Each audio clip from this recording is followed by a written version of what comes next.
Good evening. I'm going to call to order tonight's meeting for the Salem Housing Authority for the City of Salem for Monday, May 13th, 2024. Would the recorder please call the roll? Commissioner Nishioka? Here. Vice Chair Phillips absent. Commissioner Gwynn? Here. Commissioner Gonzalez? Here. Commissioner Hoy? Here. Commissioner Nordyke? Here. Commissioner Varney? Here. Resident Commissioner Villegas? Chair Stapleton? I'm here. Thank you. All right. Commissioner Gonzalez, would you lead the room in the Pledge of Allegiance? I pledge allegiance to the flag of the United States of America and to the republic for which it stands, one nation, under God, indivisible, with liberty and justice for all. Thank you.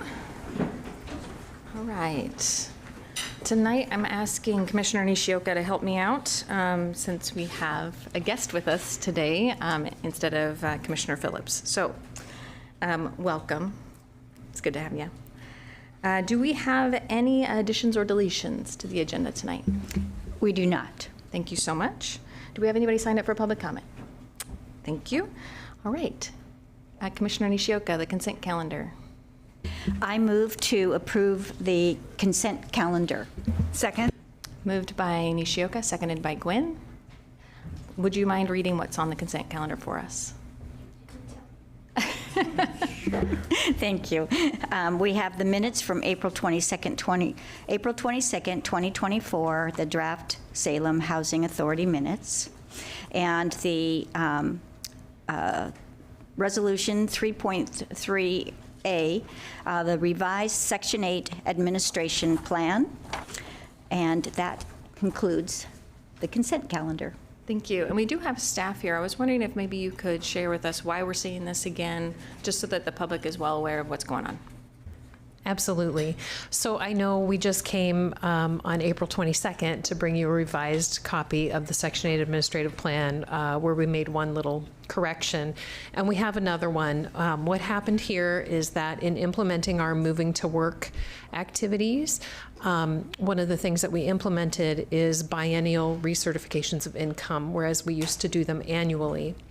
What we discovered upon implementing this activity is that when one of our voucher participants experiences an increase in their contract rent between their recertifications, traditionally we were not increasing the payment standard, the amount that we base their payment on, unless they were having a full income recertification.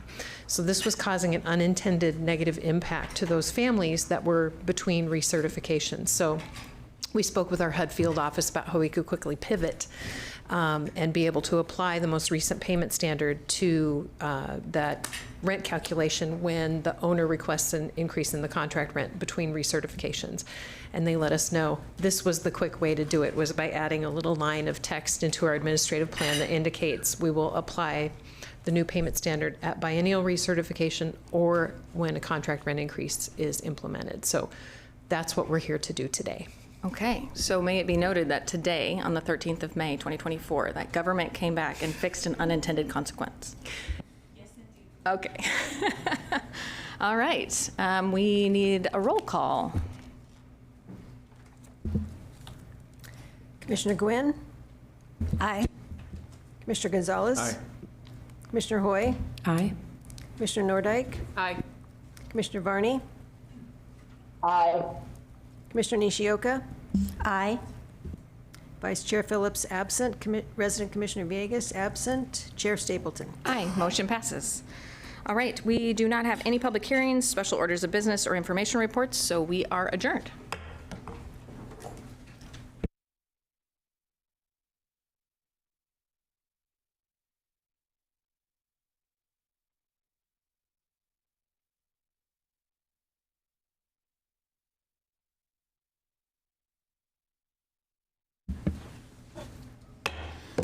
I'll call to order this meeting of the Salem City Council for Monday, May 13th, 2024. Will the recorder please call the roll? Councillor Stapleton? I'm here. Councillor Nishioka? Here. Councillor Phillips absent. Councillor Gwynn? Here. Councillor Gonzalez? Here. Counselor Hoy, Here. Counselor Nordike, Here. Counselor Varney, Here. Mayor Hoy. Here. All right. Counselor Stapleton, do we have any additions or deletions to the agenda? Not tonight. Okay, it's time for council and city manager comments. Do we have any? Yes, Mr. Soltz, our guest counselor. Thank you. I just want to thank you all for being here. And as way of a brief introduction, I'm Nathan Soltz. I'm currently the board secretary for the Morningside Neighborhood Association. I was born and raised in Medford. My mother's an immigrant from El Salvador, and I moved to Salem right after graduating high school in 2015. Currently the chief of staff for Senator Lou Frederick. And just excited to be here, especially at this meeting. Well, for a couple reasons. Last Friday was my birthday, so this is a nice way to celebrate. But also recognizing that May is Asian American Pacific Islander Heritage Month and also Jewish American Heritage Month. And I'm proud to be both Jewish and Asian, so just nice to be here sitting at this desk and able to wish everybody happy Heritage Months. And just thank you all for the opportunity. Thank you, Mr. Mayor. Welcome. Are there any other comments? Councilor Nordike. Sure. Welcome, Ms. Counselor. It's great to see you here. While we're on the topic of theme months, it's also Mental Health Awareness Month and Foster Care Awareness Month. So I run a nonprofit dedicated to serving children in foster care. And over the years, there have been 400 children care, 300 children care. It depends year by year. That number has declined over time, but what we are seeing from the boots on the ground is that each foster care case takes more time, over 2 years on average, which means more instability, more uncertainty for children. And about 2/3 of the children that we serve are under the age of 10. So to me, the fact that mental health awareness is the same month as foster care awareness makes a lot of sense because there's a lot of inherent trauma within the foster care system. So it's a privilege to work every day with child welfare professionals within my own office, our volunteers, but also our partners in the community. There are hundreds of professionals who live in the Salem area who are dedicated to working with survivors of child abuse, human trafficking, domestic violence, and more.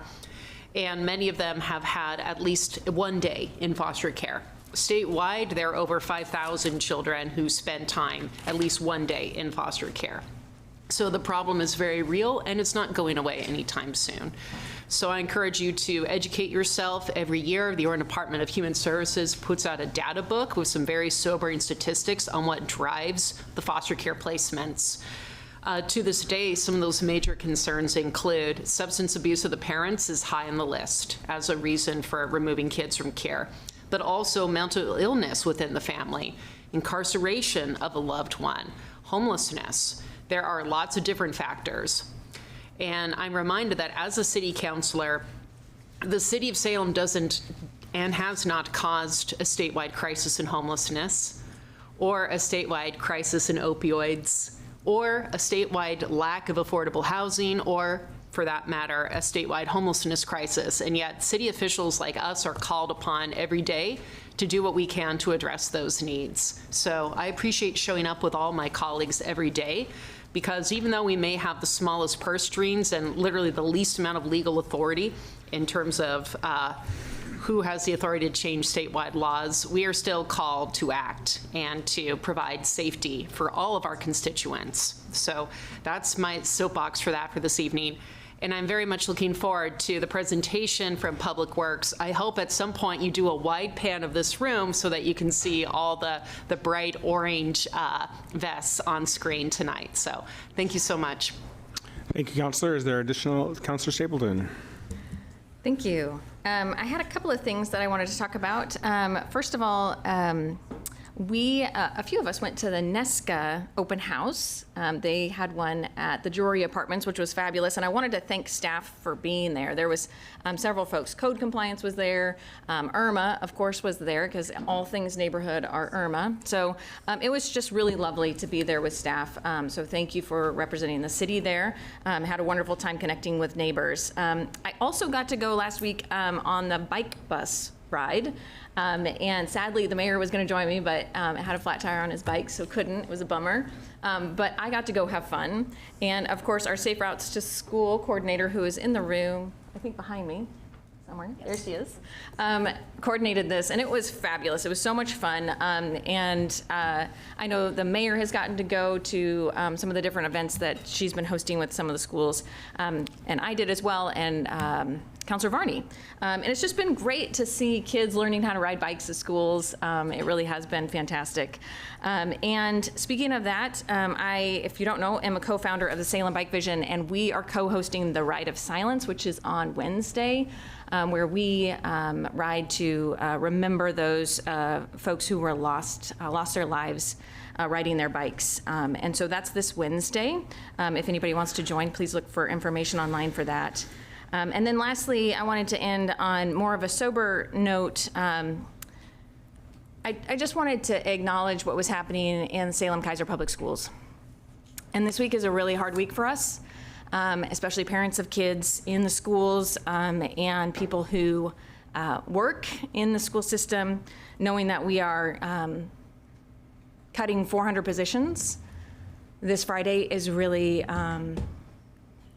it's just so sobering, and I see it from across the state, and I know that this is a system that's failing and not any one entity, and knowing the struggles that we've been through with our own budget and continue to go through, and knowing that that same struggle is so real for our schools.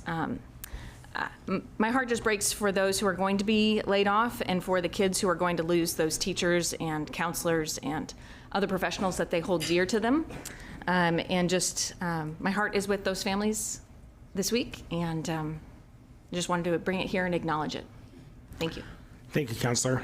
Yeah, last week I had the opportunity to visit Harrod Elementary for a bike program, giving certificates out to 4th and 5th graders. And at that, after the ceremony, a 4th grader came, and Counselor Varney was there with me.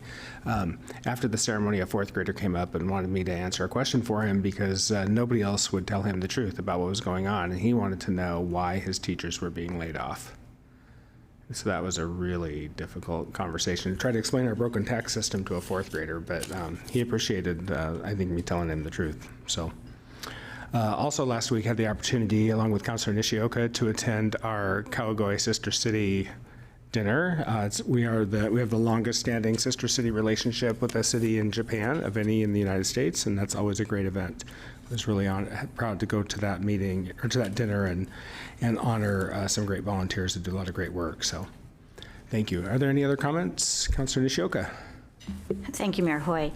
So yes, just to add to the conversation on the sister city that we attended, they provide funding or some funding support for this year for 8 North high school students to go to Japan, visiting the Kawagoe and Tokyo. So that was really exciting for those students that'll get to have that opportunity. I also wanted to report back. I attended the Downtown Advisory Board meeting on April 26th. And this is just a little brief information about what they've been doing. They've have 2 subcommittees that one of them is looking at criteria for redevelopment of North Block 45. That's the site that is just north of Pringle Creek, north of South Block Apartments. And so they were working on criteria for that site for the development. And then the second one is looking at opportunities for purchasing property in the downtown, the subcommittee discussed goals of opportunities for purchases in the riverfront downtown urban area. And that there's 2 art pedestals, they're vacant, and so the Downtown Advisory Board's budget has some money in for sculptures that will go in there. So they were talking about some of the ideas that they wanted. So it was a fun meeting to go to. Thank you. Thank you, Councilor. Councilor Varney. Oh, thank you very much. As long as we're talking about Japan, I wanted to mention that I attended an advanced screening of Seeds of Peace. and it's a documentary work documenting Oregon's Peace Tree Project. This is a project that started in 2020, which is the 75th anniversary of the close of World War II. And the project, communities in Oregon and all over actually came together to plant special trees that were grown from seeds from trees that survived Hiroshima in Japan, some of it within a mile of where the bomb was. And I just wanted to say these trees, and we have 6 of them here in Salem out of 57 in the state of Oregon, these trees are symbols of hope and peace and resilience, and I think especially at a time like now, they have a special significance. Anyway, the documentary was fantastic, and I'm looking forward to seeing it come to a film festival probably next year. Thank you. Thank you, Councilor. Are there additional comments? Councilor Hoy. Thank you, Mr. Mayor. First of all, I want to say thank you to Public Works. I didn't quite understand how the system worked, but if you have an issue with a street, you can do something about it. And I had what I called for probably a decade, a noisy manhole in front of the house. I called to report it and assured the person who answered the phone that I was not talking about my husband, that it was in fact a manhole lid that every time somebody went over it, it would clunk at least once. If it was a bus, it would clunk twice, and this would happen with big trucks and that through the night. So after attending council meetings and realizing how some of this works, I went ahead and called it in. And it took some time, but the crew showed up and they made it better.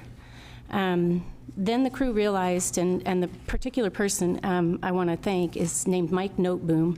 And Mike Noteboom with Public Works went back and realized that the problem wasn't exactly fixed. So they did what it took to make it right.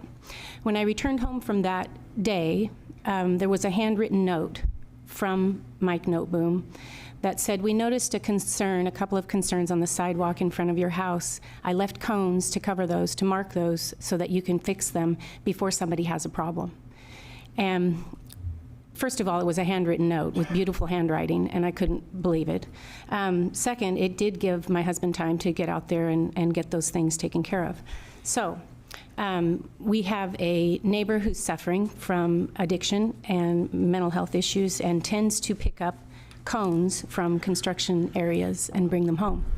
And I thought, I'm going to pick up those cones, and I put them in the back of my car, and they were in there for at least a month before I was able to connect with Mike and thank him personally and return the cones. So I want to thank him for that. Second, I had an email from a woman suffering from domestic abuse, and her email was rather striking and gripping, in fact. And I just want to encourage folks, if you are suffering, please contact the Center for Hope and Safety. They're available 24 hours a day to address these kinds of really serious, important, critical in the moment issues. So don't delay, call the Center for Hope and Safety. And their number's 503-399-7722. Thank you. Thank you, Councilor. Are there additional comments? All right, we are on to proclamations. I would like to invite up Captain Nick Bradley for the Fill the Boot proclamation.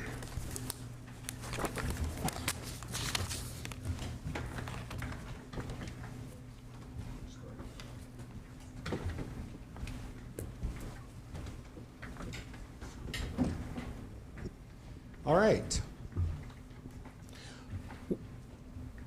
Whereas muscular dystrophy refers to a group of more than 40 neuromuscular diseases, and whereas the Muscular Dystrophy Association is a voluntary health agency that was created in 1950 by a driven group of parents whose children suffered from a form of muscular dystrophy, and whereas 75% of every dollar raised by the Muscular Dystrophy Association goes directly to research, healthcare, and education, and whereas Local 314 firefighters annually hold Fill the Boot Days in Salem, raising thousands of dollars to benefit children with neuromuscular diseases.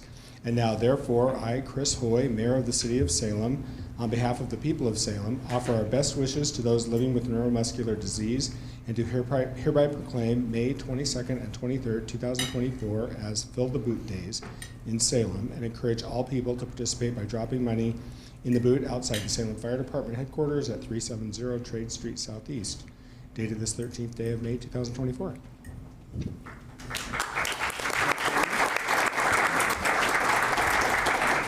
Yeah, I'll just say a few words about kind of what we do and what the money goes towards. We'll be out right here in front of Station 1. There'll be 10 to 15 of us on the 22nd and 23rd collecting money from 8 a.m. to 4 p.m. Like Mayor Hoy was saying, the money goes towards the MDA. One of the super special things I think the MDA does is they do a week-long summer camp here in Oregon. There's hundreds of kids that go. It's a week long. I've been involved with it just outside of Maclay here at the Maclay Retreat Center. We have a firefighter day. We have a water balloon fight. We pull all the apparatus out there. We spray water. They have arts and crafts. So it's a super special day for all the kids, and it's a week long. So I think that's pretty cool that the MDA does that. And yeah, we'll be out there 22nd, 23rd. So. All right. Thank you very much. You bet. And I'd like to invite up Councilor Stapleton to do the next one. And also our Public Works Director, Brian Martin. And then he's going to introduce a number of folks. Okay, Brian, you want to do the introducing? I'm going to go ahead and speak, and then I'll...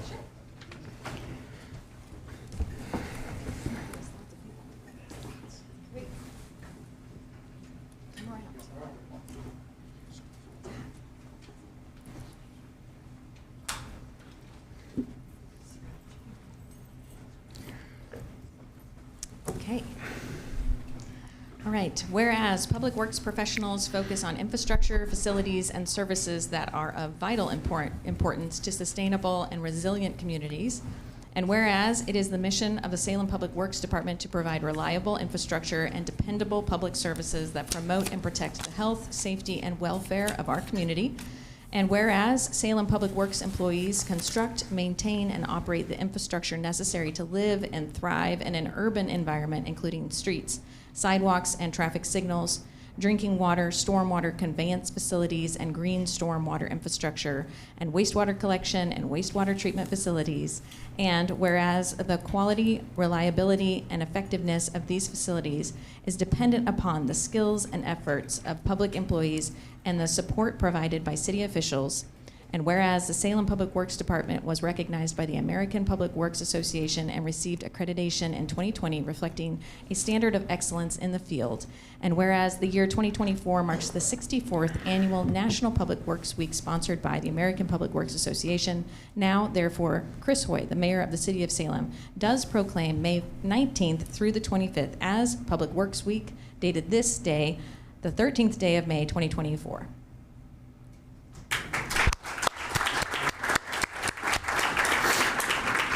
Thank you, Councilor. Just real quickly, last year you saw hard hats and frontline workers. This year we brought in our frontline supervisors, and I truly believe they have some of the toughest jobs in the department. They take council's vision, city management's vision, and then they have to fit that all into the work that gets done in the field. So they are the mentors of our frontline workers, they are the teachers, they're their trainers, and they're also making sure that the work gets done is high quality. So real quickly, I just want to introduce each of them. Paul Mitchell works out at Willow Lake. His group tests over 40,000 lab samples a year for our water and our wastewater. Angel Garcia oversees all the stormwater piping in the ground and makes sure that it's maintained and operable. There's over 500 miles of stormwater pipe. Kevin Tebow works with our staff assistants out at operations in the airport to make sure that we're doing work appropriately. Mary Cobb, she takes care of all of our capital improvement program project specifications, our contractor payments, our consultant payments, keeps the database active. Brian Schmidt is our inspection supervisor, so he works with all of our inspectors in the field, making sure that the work that gets done in our public right-of-way with our public infrastructure is done according to our standards. Chris Wheeler, he's our traffic signal shop manager. He and his team make sure that over 265 traffic signals and 226 school zone flashers are operating every day so that people can get around the city safely. Joey Langenhorst works at our Salem Airport. He makes sure that it is operating and maintained sufficiently so that FAA keeps us open. And Anita Painco is our water quality specialist. She oversees the groups that are making sure our streams are clean, our creeks are clean, all the green stormwater infrastructure that gets installed is working appropriately, and she also does environmental outreach. So these folks truly, they get the work done and they make sure it gets done right. So I just wanted to thank them.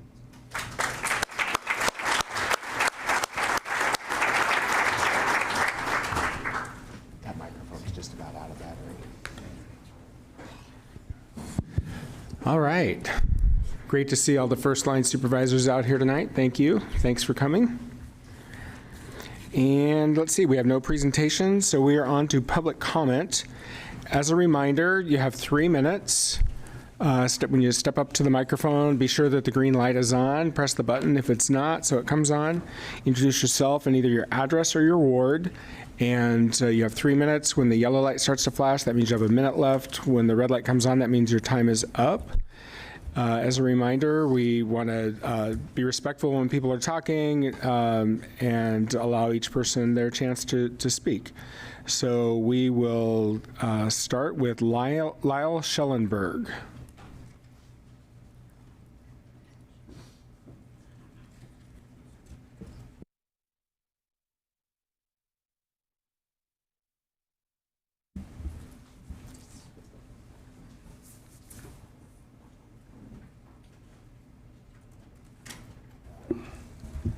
I want to thank the council for the opportunity to give comments.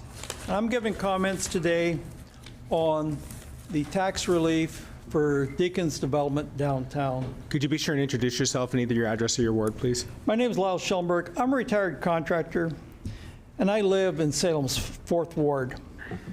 I've been a resident of Salem for over 40 years, and I have extensive experience in construction, owning and managing union and non-union construction companies. My extensive experience includes significant construction contracts where the Oregon prevailing wage rates did apply. I did previously email the City Council more in-depth thoughts, but today I want to stress 3 main points. I don't believe prevailing wage applies to this project. Based on the Bureau of Labor and Industries, or BOLI, publications, to be subject to the Oregon prevailing wage law, a project must meet the definition of the term public works. The term public works includes, but not limited to, roads, highways, building structures, improvements of all types in the construction, reconstruction, major renovation, or painting, which is carried on or contracted by a public agency to serve the public interest. This project is not being contracted by the city. The developer is contracting the builder, not the city. 2, I can determine no government agency, including BOLI, that has the right to set wages or review wages for a non-public project. There's nothing in there under the existing prevailing wage law. Therefore, there's no applicable prevailing wage that applies to private projects. The very question of wages paid by a private contractor is a moot point in regards to the Deacon Development as a tax relief for affordable housing, for a simple reason that any consideration or discussion is a much broader, long-term policy decision, probably a state policy decision, which is not applicable to the current application process. I ask the city doesn't become distracted from the process of approving the application submitted by Deacon. I strongly suggest the city of Salem remains focused on the needs of the citizens, affordable housing. Do not become sidetracked by something that doesn't apply under state laws that someone thinks should apply. We need this project to proceed, provide revitalization of the area, and most importantly, provide the much-needed affordable housing. Thank you, Mr. Schellenberg. Thank you. Appreciate your testimony. Chris McGee.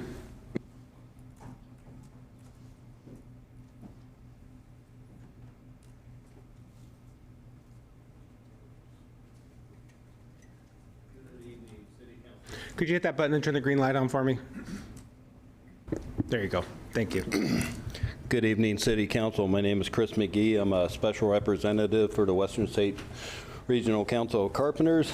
And tonight I would like to talk to you about worker misclassification and cash payments. These are serious issues that harm workers and undermine the integrity of the labor market. When developers hire general contractors who engage in these practices, it perpetuates a cycle of exploitation and unfair treatment. Let me explain. Misclassification occurs when a worker is wrongly classified. Let me give you an example. As a person who has seen this firsthand, let's say I'm a carpenter who has put in countless hours building my skill set, and now I am unaware that I am getting labor wages instead. I am now misclassified. These GCs and subcontractors do this knowingly when they bid on these projects. It's just another form of wage theft. Cash payments under the table. Paying workers in cash off the books is another unethical practice. When workers receive cash payments, they often lack proper pay, sometimes $10 per hour, or proper documentation, making it difficult to prove their employment status. Employers who pay cash under the table evade taxes, Social Security contributions, and other obligations.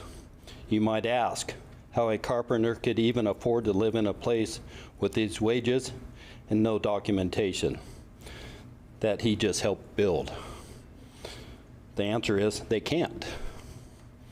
Collective effort. Addressing these issues requires collaboration among developers, contractors, and policymakers. By holding everyone accountable, we can create a more just construction industry. Remember, ethical choices benefit not only the workers, but also the entire community. So let's work together to build a fairer future. Do we want developers and GCs to be profitable? You damn right. Developers create work for the GC, and the GC create jobs for the workers. But should that not be in a way that it takes from the community and the worker? Let's add community wealth into the equation, not just a generational wealth. Thank you for your time. Thank you for your testimony. Jonathan Rodriguez. Okay, go ahead. Sorry, sir, could you step back up to the mic? Councilor Nordic has a question for you. Thank you. So when you have different classifications, you have different pay for different classifications, right? Correct. And if someone misclassifies you, you might not be making the pay that you otherwise would if you were classified correctly. Correct. When people misclassify, do they ever misclassify in the direction of giving you more money? No. Thank you. Nothing further. Thank you. Thank you. Jonathan Rodriguez.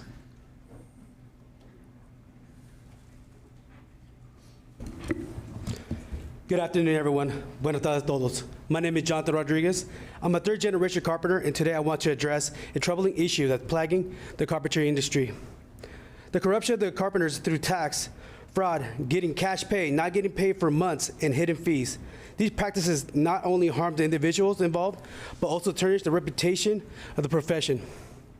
I have talked to workers on Deacon's projects that haven't got paid in months, including jobs that have been completed last year and haven't got paid. How can they feed their family when they have no money in their pockets? General contractors like these still pick out the same subcontractors, no matter how many times the worker's been left in the dark just to max out the profit. Carpenters play a vital role in society, contracting the buildings and structures that form the foundation of our community. However, when developers know what's going on their job sites, carpenters accepting cash payments under the table or facing payment delays, knowing workers are being exploited and manipulated, and they're not doing nothing about it. Maybe they're playing the Spanish phrase that goes, "Calladita se ve más bonita," meaning you look prettier when you're quiet. We must stand together to combat these injustice and protect the rights of carpenters everywhere. By holding accountable carpenters everywhere, they engage the tax fraud, exploited cash payments, withhold payments, and impose fees. Help ensure a fair and equitable working environment for all carpenters. Let us work together and uphold the values of fairness, transparency, integrity of all aspects of our society. Gracias. Thank you for your testimony. Trampas Simmons.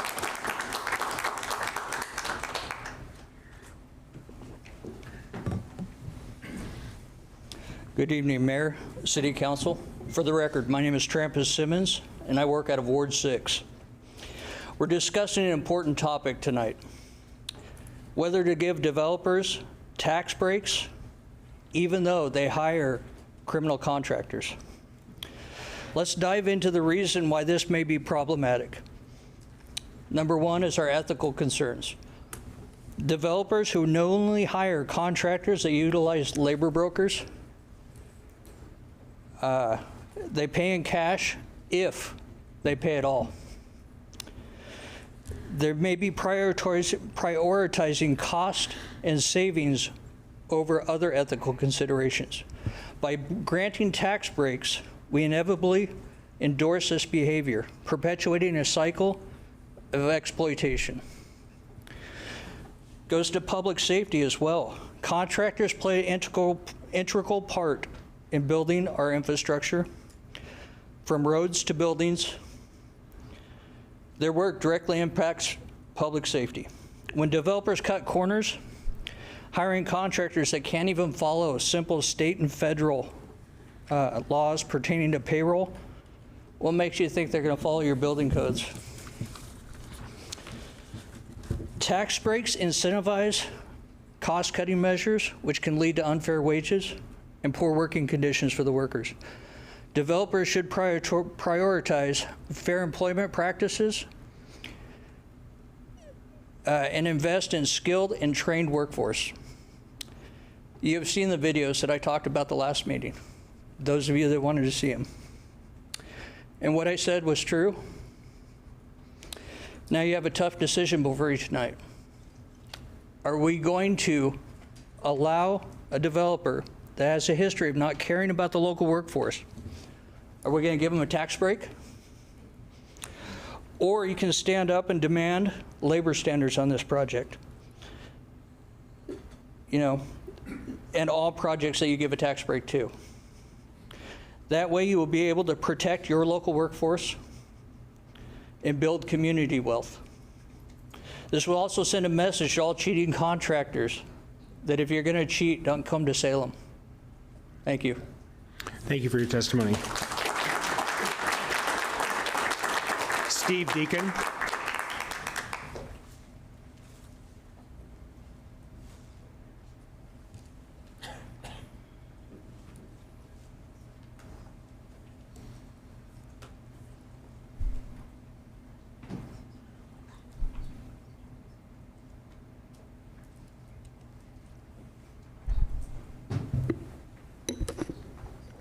My name is Steve Deacon. I live in Portland, Oregon, and I'm here to talk about our project that has applied for a tax exemption in exchange for providing affordable housing units. Hopefully we can talk about tax exemptions and affordable housing units. We've made the application, and at the request for clarification, Ian Llewellyn, our finance manager, sent the council a summary of how the finances work for a company like ours and how the tax incentives are so important in order to push projects along. I can tell you that without the tax incentives, you will likely not have a project like what we're proposing. And that doesn't just apply to Salem. It applies to, if you look across the whole the whole region, the same thing is occurring, where there needs to be some balance, because when you put in affordable housing, you bring in less income, and so you decrease the value of the project. The tax exemption is a great way to offset that. I suppose I should mention, I mean, I don't appreciate being called a cheat and a liar and someone who ignores lack of payment for workers. It's just as important to us that the workers get paid on our projects. We're not going to do this. We're going to be quiet and maintain while people have their time to speak. You'll have your chance. Go ahead, Mr. Deacon. Okay. If we're made aware of any improprieties when it comes to payment, we address them immediately. The project that we just finished and opened last week in Salem called Rivenwood, we were not aware of any claims that were made to BOLI, Bureau of Labor and Industries. I talked to Jim Sheese from Dalkey Construction. He's our general contractor. He said the same thing. He also said that he wasn't aware of any rumors on the project, whether it came through BOLI or not. So when I was out here for the meeting a month ago, I gave my cell phone number to the representatives from the union, told them to call me with any instances, specifics. They showed me pictures of $100 bills on a tablecloth or something. I didn't even know what that was supposed to mean. But I asked them to call me. I gave them my cell phone number, and I haven't heard anything. But I hope we can talk about tax exemptions and affordable housing. Thank you for your testimony. Does anybody have any questions for Mr. Deacon? I actually have one. So I've met with the folks from the Carpenters. Councilor Staple and I actually met with them today to hear their concerns. And I also met with them last week, or 2 weeks ago, or 3 weeks ago when we were outside, and you were out there as well. And one of their suggestions, I think, is actually could be really helpful. And I think that if what you're saying, I believe what you're saying, okay? And I think that this will help put some guardrails up, and that is if we don't have any sort of transparency laws or rules in place at this time in terms of workers, but I have a proposed amendment tonight when we get to this item that would require the contractor to list all of the contractors, subcontractors, and companies performing work on the site, and to provide that information to the city, and also to provide their contractor's license number, state and federal tax ID number, and workers' comp insurance information, because those are some of the concerns that I heard that sometimes are happening on job sites where people don't have those sorts of things that are in place. Do you have any thoughts about what a requirement that you post those things, post them on your job site and provide those to the city? Would you be amenable to something like that? Yeah, I don't see a problem with that. Okay. I'm not trying to hide anything. Right, and my goal is to make sure that we can continue to build housing, but also that workers are treated fairly. Because I don't like the stories that I heard or the videos that I saw in terms of, labor brokers and cash payments and people not being paid their wages and those sorts of things. So I'm trying to figure out a way to provide some safeguards so those things don't happen, and yet this project is still able to go forward. In the future, we might put this into our code. I don't know. We'll have to consider that. But for this project, it would be something that we would maybe include in the agreement with your organization should we approve this tonight. Yeah, we're amenable to that. Great, thank you. Mm-hmm. Are there any other questions? Councilor Nordyke. Thank you. Have any of your workers been classified incorrectly on the High Street project? We should clarify that. That terminology applies to prevailing wage. Have any been classified incorrectly? It doesn't apply to our project. See, here's an example. Oh, so I asked you a question.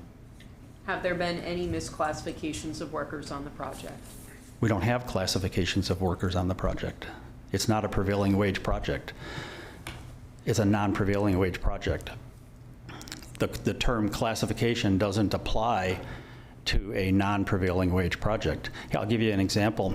The people that work for Dalkey, there are people that do carpentry, but they also do labor work. So they can form the concrete and they can pour the concrete too. On a prevailing wage job, that would be two different classifications, carpenter and laborer. On a non-prevailing wage job, there is no distinction between the two. So you've asked me a question that doesn't apply to our project because it's not a prevailing wage project. So every worker's been paid the correct wage? Well, I don't know. I don't know what, there is no quote correct wage other than minimum wage. Minimum wage is the wage that the state. I know what minimum wage is, thank you. Well, you asked me if they were paid the correct wage, and what I'm saying is that the correct wage is minimum wage or above. Thank you. Are there any other questions for Mr. Deacon?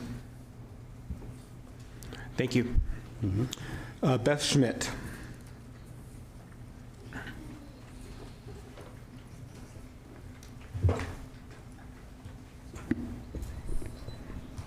Good evening, Mayor Hoy, councilors, Mr. Staley. My name is Beth Schmidt. I am the Salem Kaiser Safe Routes to School Coordinator. I'm here today in support of everything pedestrian safety that you're going to offer for the city of Salem. This is new, isn't it? This little thing here moving in front of me, anyway, it's distracting me, I'm sorry. I'm here in support of item number 3.2A and 3.3D. It's my understanding that 3.2A for the crosswalks, the pedestrian crossings, has already been in the works. So I'm happily supportive of anything that's pedestrian safety, but also I'm very excited for safe streets and roads for all. And the money application that you're going to apply for, Mr. Staley and the council, currently we're still teaching pedestrian safety in Salem Kaiser Public Schools, but we are now adding bicycle safety. So obviously any infrastructure that you improve for students to get to and from school safely, I'm in support of.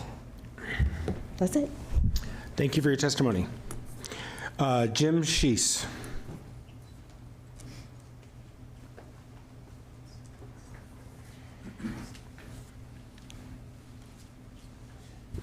Thank you. Mr. Mayor, City Council, my name is Jim Sheese. I live in Ward 8, lifelong Salemite, and I have worked for Dalkey Construction for 38 years, and I was the project manager on the Rivenwood project for Deacon Development. Brief history of Dalkey. It's fourth generation company, been around for 100 years. We have 70 employees. We have 7 sets of fathers and sons who work for Dalkey Construction. Employees are treated like family, compensated fairly. Many people, like myself, have started and finished their careers there. In summary, it's a really good place to work. We have a really good reputation. We get very involved in the community. And so I was compelled to testify here after seeing the April 22 City Council meeting where somehow this project that I'm working on got wrapped into a bunch of stuff that makes no sense to me, and a bunch of stuff that is unfounded and was never brought to anybody's attention, and I think it's meritless, to be perfectly honest. And so, and I could bring in a group at least this big of contractors who worked on that project that said it was probably the most successful project they worked on in their career. And so it was a clean project. They feel good, just like these carpenters here. They feel good about the work they do. They work hard. There's no difference in the people we employ and the people that, and the subcontractors that work for us. If there was an issue, somebody would tell me or tell the superintendent. We're there all the time. There's no issues. And so why this, maybe something's happening in Portland, why it gets conveyed down here to Salem. It's a really small community, and people, it just doesn't work, don't work that way. And so I just had to come in to defend Dalkey Construction and several other great contractors and subcontractors that live in the Salem area. And so I could go on about the whole tax program, or if anybody has any questions, because I definitely have an opinion on that. And if anybody else has, I've done not 100, but a dozen city projects for, historical and awnings and stuff like that. And I've done 500 projects in the city of Salem over the last 38 years. So, any questions? I actually do have a question. And so when I spoke with the carpenters, they didn't have any concern with your company or with the subcontractors. It's not, those weren't the folks who they raised the issues with. It's the subcontractors of the subcontractors, essentially, who are using labor brokers to bring in people who are then paid on a cash basis or different things. And it might be subject to a variety of threats so they don't actually say anything. If they want to get their money, they won't report it. So that was the concern I heard. So it's not with your company, it's not with a subcontractor, but it's like 3 or 4 layers down. Those were the concerns I've had. What kind of safeguards do you have in place so that kind of thing doesn't happen? Well, we can only take it so far. So my subcontracts are written, and I rate those subcontracts, and they have to put who their suppliers are and who their subcontractors are and stuff like that. And so we look into that. And obviously, any employee has all the safeguards in the world. If there's city, there's federal, there's. I mean, if anybody came to me and said they weren't getting paid, we would take care of it. And that just didn't happen. And so you'd have to hear a complaint because something maybe could happen, but as I mentioned, I could bring in dozens, if not 100 people that didn't have that take place. So my question was what safeguards are in place to prevent that? And so what you're saying is it would be complaint driven, or I'm not sure. So it'd be complaint. Yes, it would be complaint driven, and then we look into our subcontractors have to list all their subcontractors. If it goes down a half a dozen levels, there's no way I could take the time to ferret out every situation. So we look into those. We make sure that everybody's getting paid. We check our suppliers because there's lien issues. There's all sorts of things that we have to take care of to make sure that our subcontractors, our suppliers, and all those other people are getting paid from our subcontractors so there's not a lien against the project. We've been doing this a long time. We're really good at it. Do you verify workers' comp insurance and that sort of thing on your subcontractors and the subs? Of course, yeah. We have yes. Okay, thank you. Are there other questions? All right, thank you for your testimony. All right, thank you. Mike Erdman.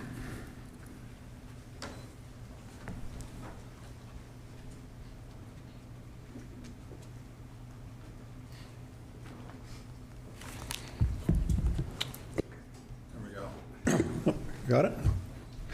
All right. Mike Erdman with the Home Builders Association of Marion and Polk Counties, 2075 Madrona Avenue Southeast, speaking to agenda item 5A as well. Organizationally, we are not here tonight to take a position on whether the tax credit should be granted to Deacon. I'm here because I want to clear up, I think, some misrepresentations that were made about the industry and urge you not to place a prevailing wage requirement on these MUTIP-funded projects. You've heard from a number of folks, both back on the 22nd of April and tonight, that the lack of prevailing wage requirements leads to tax fraud, to wage theft, and exploitation.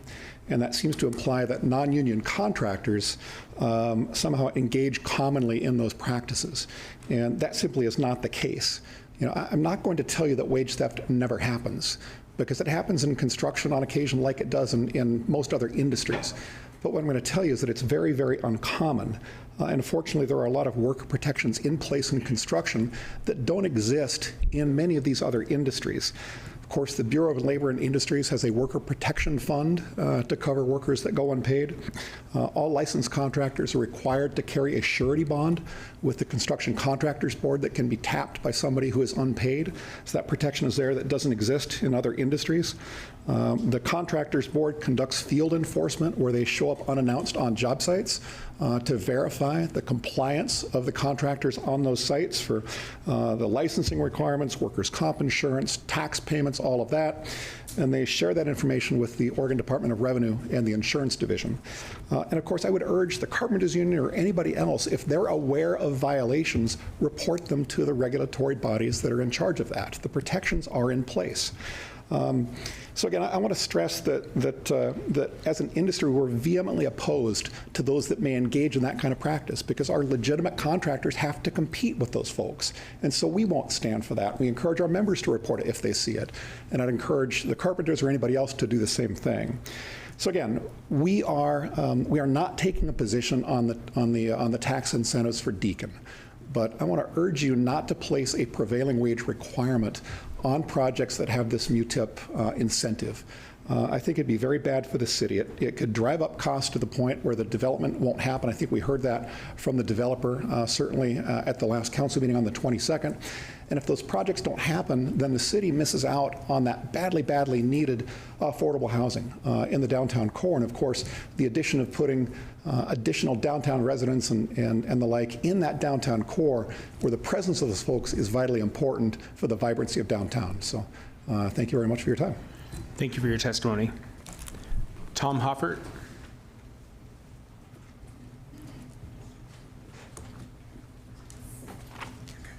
Thanks, Brian. Good evening, City Council, Mayor. My name is Tom Hoffert, and I represent the Salem Area Chamber of Commerce. We're in Ward 1. I also reside in Ward 1. Also speaking on item 5A, and I spent the vast majority of my afternoon in many conversations with our local contractors. This is a very difficult subject about what is being implied, and I just want to pass on a message that our local contractors take incredible pride in keeping dollars extremely localized here, and that's using a local workforce. In fact, on this project, there's 16 different sections, of which over 16 different local companies based right here in Salem, employees living in this city, are working on this project. It was conveyed to me that BOLI, the Oregon Construction Board, Contractors Board, and other mechanisms are in place if there are situations where a worker has been either disallowed wages they should have received, safety issues, and many things that government controls are in place that if a wrong has occurred, there is a natural path to both report and have the situation rectified by an individual or a company who is in violation.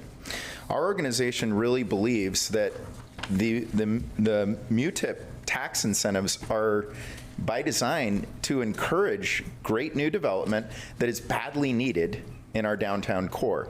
We wish to see affordable housing and much more new doors opened in our city, and this particular development is one of those gateways for our downtown.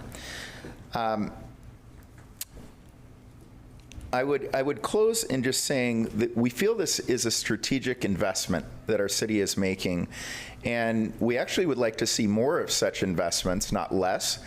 And we have an incredible workforce that is not Portland-based, is not giant corporation-based, but are true neighbors in our community. And they were quite offended by the notion that they wouldn't pay people what they were worth or earned, or that they would be unethical in their business model. It was quite the contrary. They want those businesses completely out of the ecosystem because it's their competitors, potentially. And so by having wages and rates that are competitive in the market, it allows those dollars not just to stay local, but they're ethically, they're delivered, and if there's a complaint, there is a mechanism that they can go through to have those situations resolved. I believe our local companies are doing an outstanding job in that space. Thank you for your testimony. All right, that concludes all of the items, the public comment for this section for item 2. We're now on to the consent calendar. Thank you. I move approval of the consent calendar with the exception of item 3.3A, pulled by Councilor Gwynn. And I need a second. Second. Thank you. All right. Items tonight are item 3.1A, the April 22nd, 2024 draft city council minutes. Item 3.2A, the acquisition of property for the pedestrian safety crossing projects for Beth over there. Item 3.2B, the internal borrowing from the city's building and safety fund to the emergency services fund for capital improvements. Item 3.3B, the third amendment to the lease agreement between the City of Salem and Capital Community Television. 3.3C, the petition to vacate a public sanitary sewer easement located near Orchard Heights Road Northwest and Linwood Street Northwest. Item 3.3D, the Safe Streets for All grant application for pedestrian crossing improvements. Item 3.3E, the Oregon Department of Transportation Local Agencies Certification Program Agreement. Wow, that was hard to say. And item 3.3F, the ground lease with WLS Enterprises LLC for property located at the Salem Municipal Airport. And that concludes the consent calendar. Thank you, Councilor. Is there further discussion? Councilor Nordyke. Yes, I'd like to declare a conflict of interest because of the State Street. My family owns property on that, so I want to declare a conflict for 3.2A. A potential or an actual? I will do, in an abundance of caution, I will do actual. I don't feel you're going to need my vote on this one. And 3.3D. So. Thank you, Councilor. Then I'll have to ask you to leave the room while we vote and deliberate. Thank you. Councilor Stapleton. Thank you. Just really excited about the Safe Streets for All grant application for pedestrian crossings. We have so many needs on this topic, and this is really using our bond money, hopefully if we get this grant, to increase the amount of pedestrian crossings that we can do. So that's something near and dear to my heart, and I'm really excited about both of those pedestrian projects that are on here. Really good movement in those areas. Thank you, Councilor. Further discussion? Will the recorder please call the roll? Counselor Hoy? Aye. Counselor Nordyke abstaining. Counselor Varney? Aye. Counselor Stapleton? Aye. Counselor Nishioka? Aye. Counselor Phillips, absent. Counselor Gwynn? Aye. Counselor Gonzalez? Aye. Mayor Hoy? Aye. Motion passes. Will somebody invite Councilor Nordyke back in, please? And we'll go on now to public hearings. Item number 4.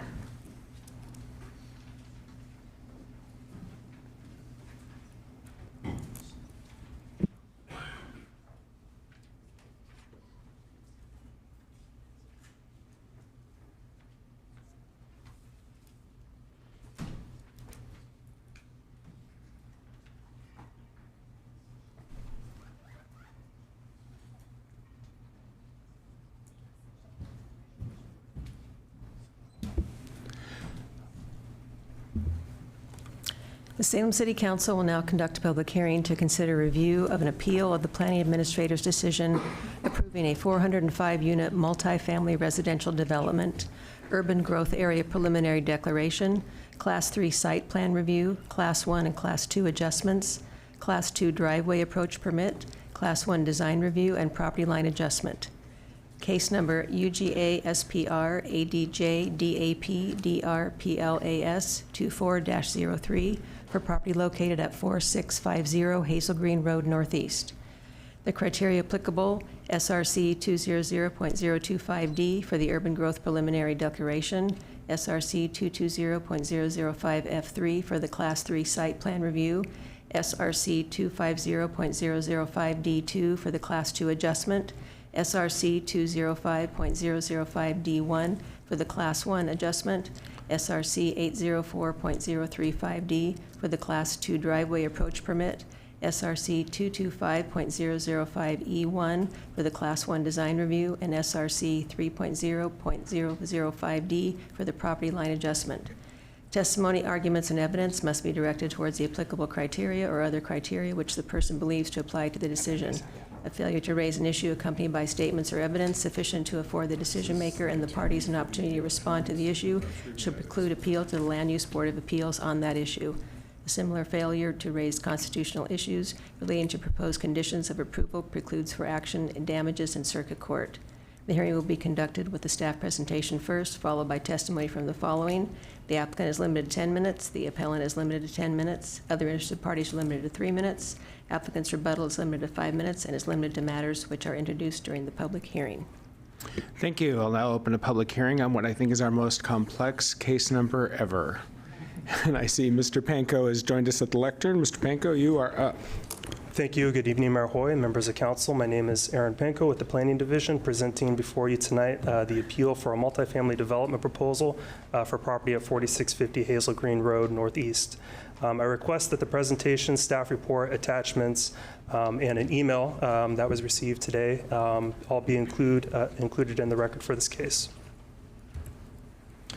The subject property is located in Northeast Salem, east of Portland Road, shown here on the vicinity map. The property has frontage along Hazelgreen Road Northeast, which is designated as a parkway, shown in red.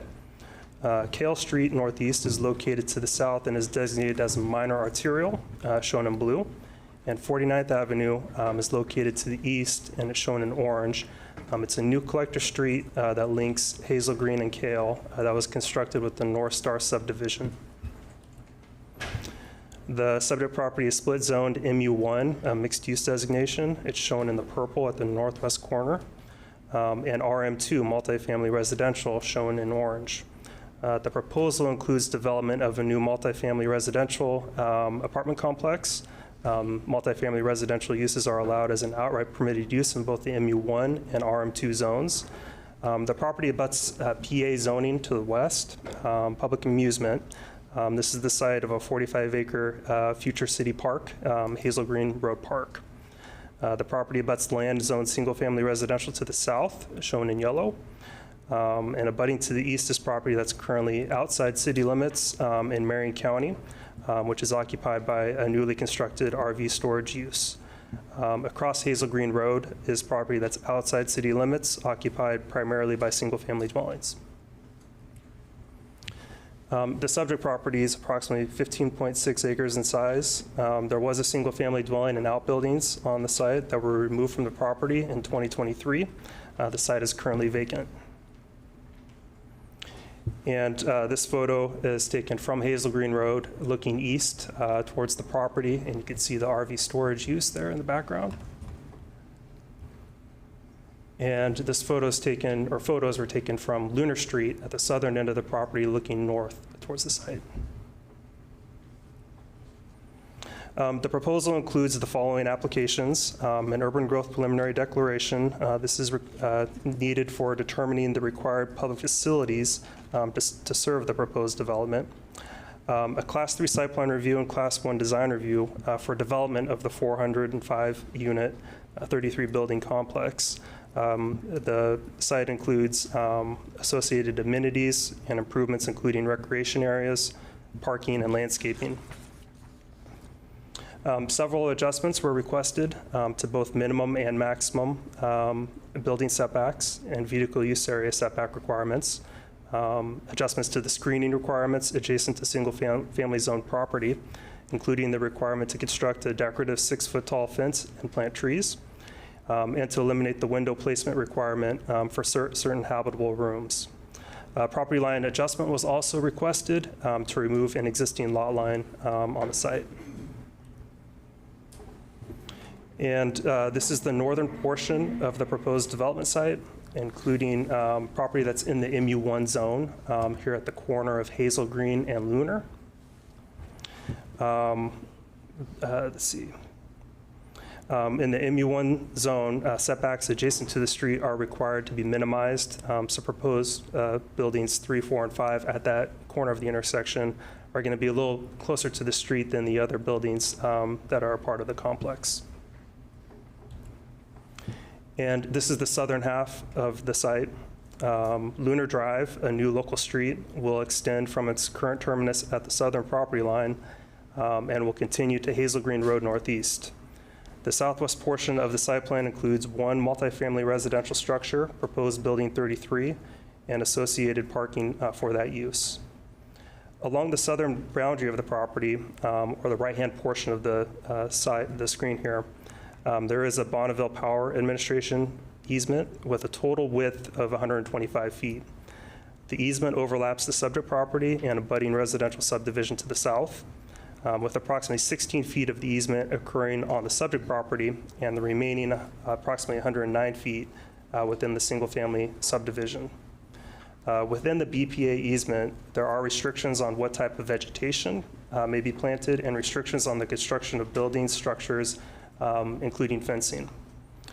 Surface parking is allowed within the easement area.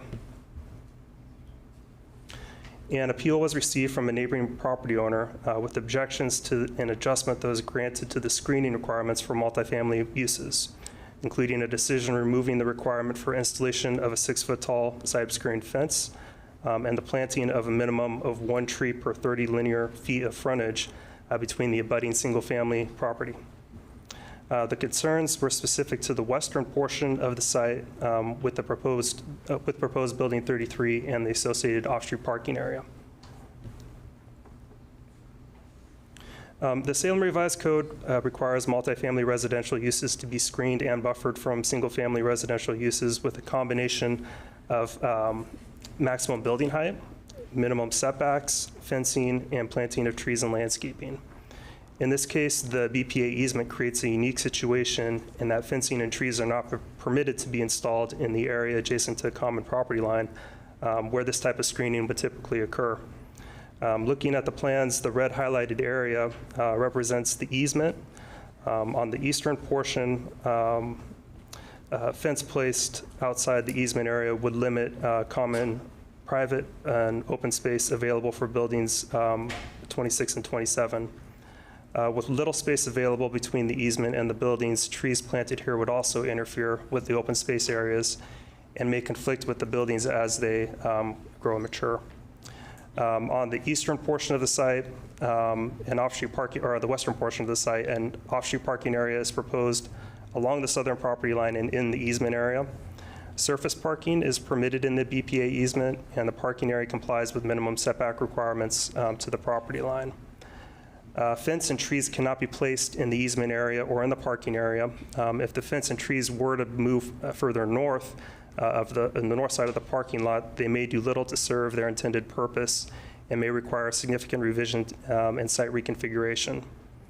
So the planning administrator found that the width of the easement at 125 feet provides a separation between proposed multifamily residential and existing single-family uses that greatly exceeds the minimum that would otherwise be required between these two uses, and therefore granted the adjustment.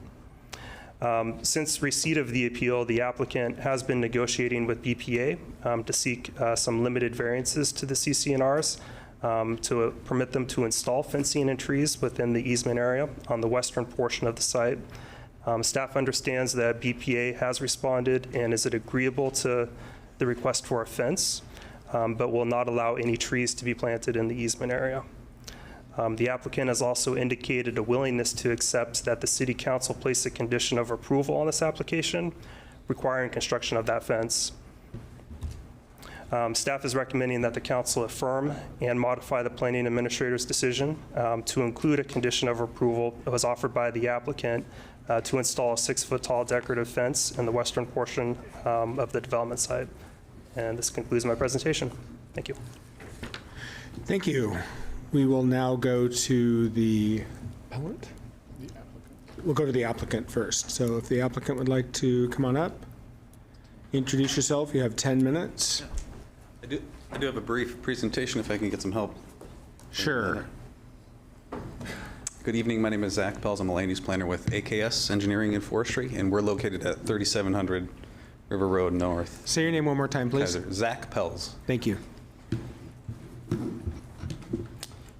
So your staff did a great job of covering what we had planned on talking about. So I'll be really brief. I did submit an email to the record this morning. I trust you got it and had a chance to look through it. A lot of what we're going to talk about has been covered. Your staff talked about where the property's at. I guess one other point I would add on top of what staff mentioned is that this property was brought into the city in 2022 for the explicit purpose of adding multifamily housing, and your staff did cover that, but it was previously zoned or was designated in the city's comprehensive plan for industrial uses. And at that time in 2022, the city found that there was such a need for additional residential homes in town that they decided to zone this for multifamily residential homes. In 2024, the application was approved, and what we're talking about today specifically is the appeal for the adjustment, for the city's approval of the adjustment to eliminate that fence and tree planting requirement. Your staff talked about that BPA easement. This is kind of a closer view of that BPA easement in the context of our site and the appellant's property, which is shown in the polka dot hatch background there. And you can see on this image how that 125-foot wide easement sits relative to the abutting property lines. You can see there's a good chunk of that easement that is on the abutting residential properties, and then another chunk that is on our site to the north. And as your staff pointed out, that separation creates really an appropriate surrogate for a fence in this situation, right? That is physical separation in the form of distance rather than some obstruction. Nonetheless, as your staff pointed out, that since we became aware of the appeal, we worked immediately to reach out to the appellant and try to resolve their concerns. And we learned right away that their concerns were in the form of the addition of a fence and some trees. So we committed to working with BPA to try to see if we could get those things installed.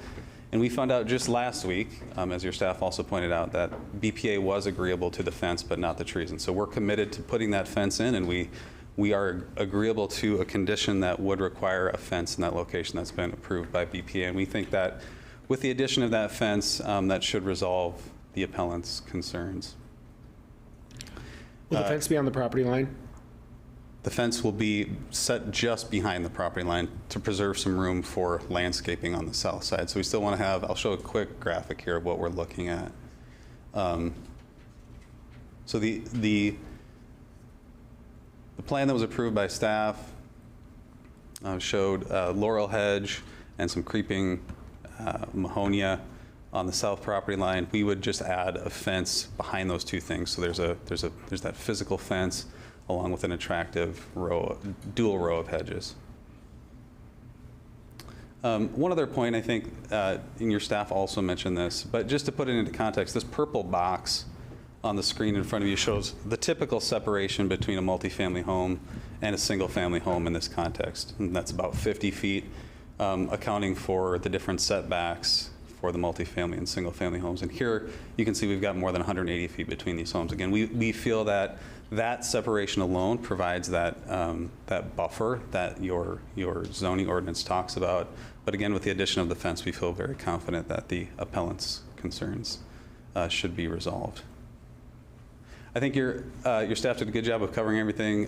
This is just a shot of the North Place Phase 1 multifamily housing development just down the road, just to the west, in the context of that same residential neighborhood. And you can see here that separation is real similar in the context of existing development. So I think the city can be confident that this is a normal application, and the separation that we've offered is consistent with the city's policy here. So with that, and with the additional condition that we're offering today, we respectfully request that the council approve our application. Thank you. Are there questions for the applicant? Councilor Gwynn. I don't really have a question. I just wanted to say thank you to all parties for working together to find a solution. Sounds like a positive to me. Yeah, thank you. Are there further questions for the applicant? Guest Councilor Schultz. Yeah, I'm just wondering, so it sounds like the neighbor who initially appealed is not satisfied with the solution. Can you explain that aspect? I believe the appellant is here tonight to speak on their own behalf, okay. And I won't speak to that. But I guess we were in communication with them as late as last week regarding whether they would withdraw the appeal based on this latest feedback from BPA, and they've decided not to. Thank you. Are there further questions? All right, thank you. Oh, no, Councilor Stapleton. Thank you. So knowing Laurel, like I know Laurel as the bush, very soon it is going to overtake that fence. Is the fence just there to appease folks until it grows to be its giant size that it normally is? So we're gonna need to keep that laurel hedge trimmed to 5 feet, and that variety has been chosen specifically to try to keep around that height. But yes, that'll be a maintenance requirement. In fact, BPA will keep a close eye on that and make sure that happens. Okay, thank you. Thank you. I just thought that was funny because Laurel has a tendency of getting out of control very quickly. Any further questions for the applicant? All right, thank you for your testimony. Next up, we have Yasha Renner representing the appellant. You have 10 minutes as well.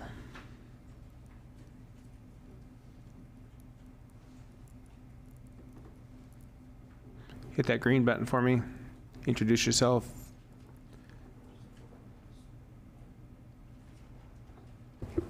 There you go. Okay. Thank you, members of the City Council. My name is Yasha Renner.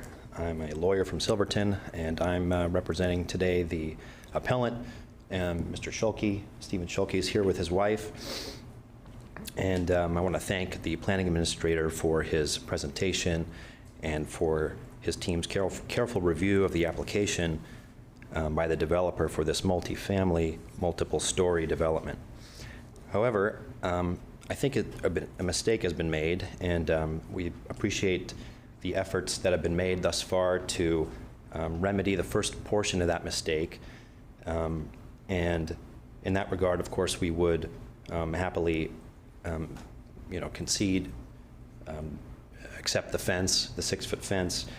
But the other part of this development code specifically requires a combination of elements. And I'd like to just briefly discuss what the code actually requires. And this is referring to Salem Revised Code 702.020.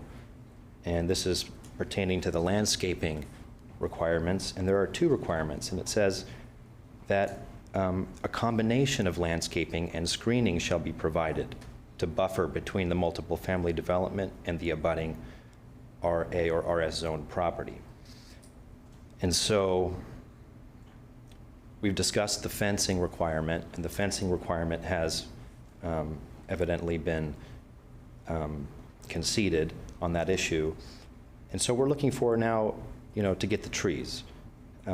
We think the trees are important because, first of all, the standard for an adjustment of this development requires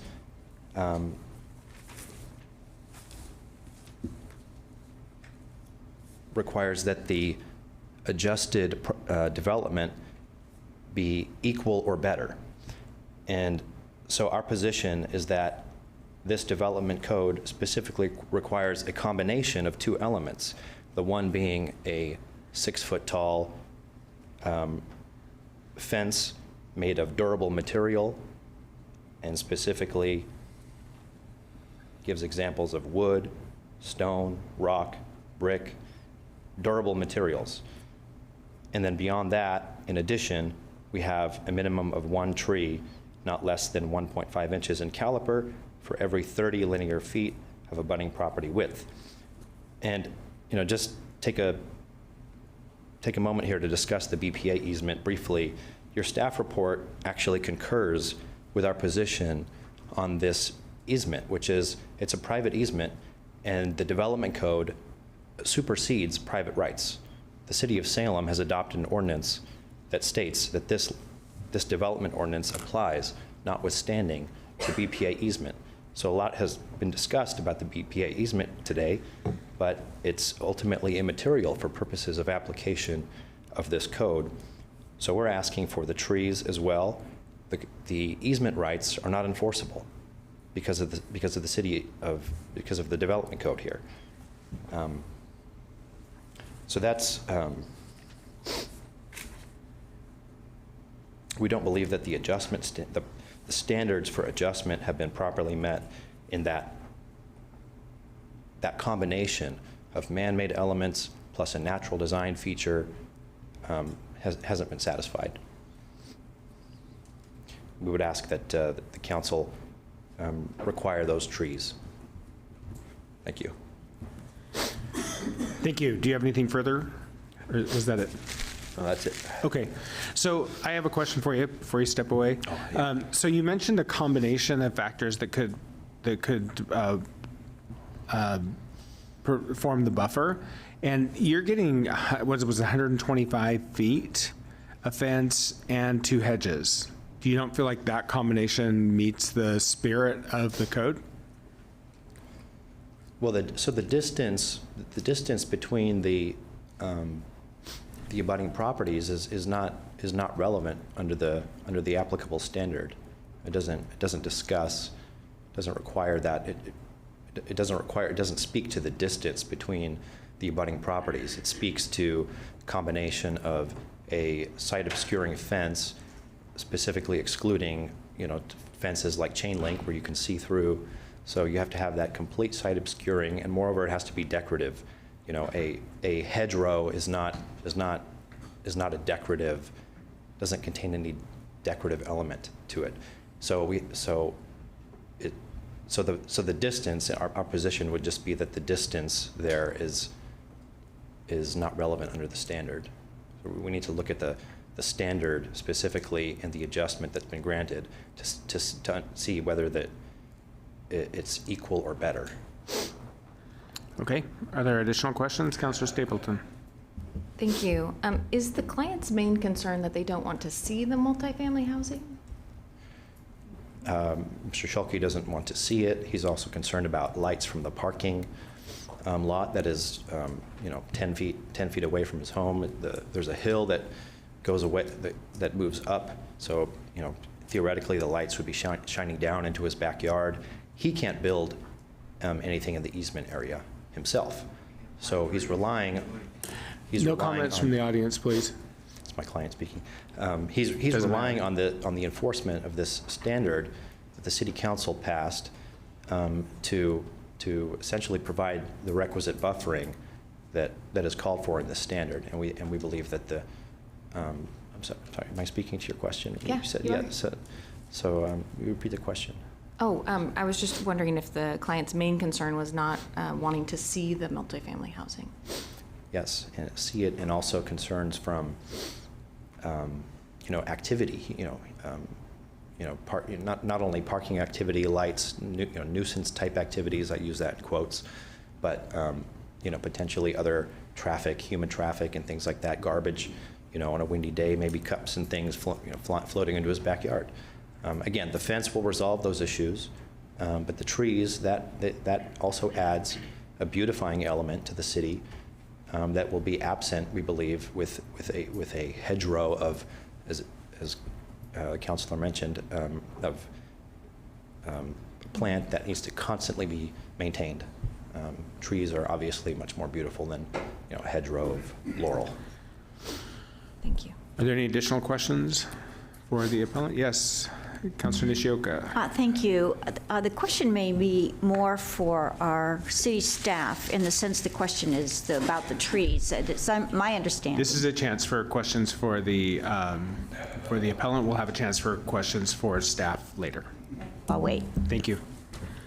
Are there additional questions for the appellant? Guest Councilor Schultz. Thank you. I'm still trying to figure out, it looks like, according to the emails that are provided in public comment, that your clients were amenable to just the fence and the hedges and the other landscaping without the trees. And now it sounds like you're only going to be amenable to that with the trees. So what has changed between you and your clients saying you're okay with the fence and the landscaping, not including trees, to now, 4 days later, where you're insistent upon the trees? I'm not sure what emails you're referring to. There may be emails in the record that I've not seen. There have been negotiations, compromise negotiations going back and forth. I think ultimately our frustration here is that the fence, at the very least, the fence could have been obtained, as we see from the efforts made by the developer and the applicant in communication with BPA, as it did on another portion of the site plan, where you can see that it has a wood fence and it goes over the BPA easement on the eastern part of the property. There is a wood fence, and it clearly goes straight over the easement. But for some reason, those prior negotiations, those prior efforts by the applicant didn't take place. And so my client had to hire, a lawyer and pay attorney's fees. And so I think prior to this hearing, we were just trying to compromise on what we would be willing to accept. And at one point, without getting into details, we could not reach an agreement on details. And so I think that's why we're here today, to seek complete compliance with the land use, with the development standard that is applicable here. Thank you. Are there any further questions for the appellant? All right, thank you. Then we have Brent, and I apologize if I'm not getting the last name correctly, Moraes.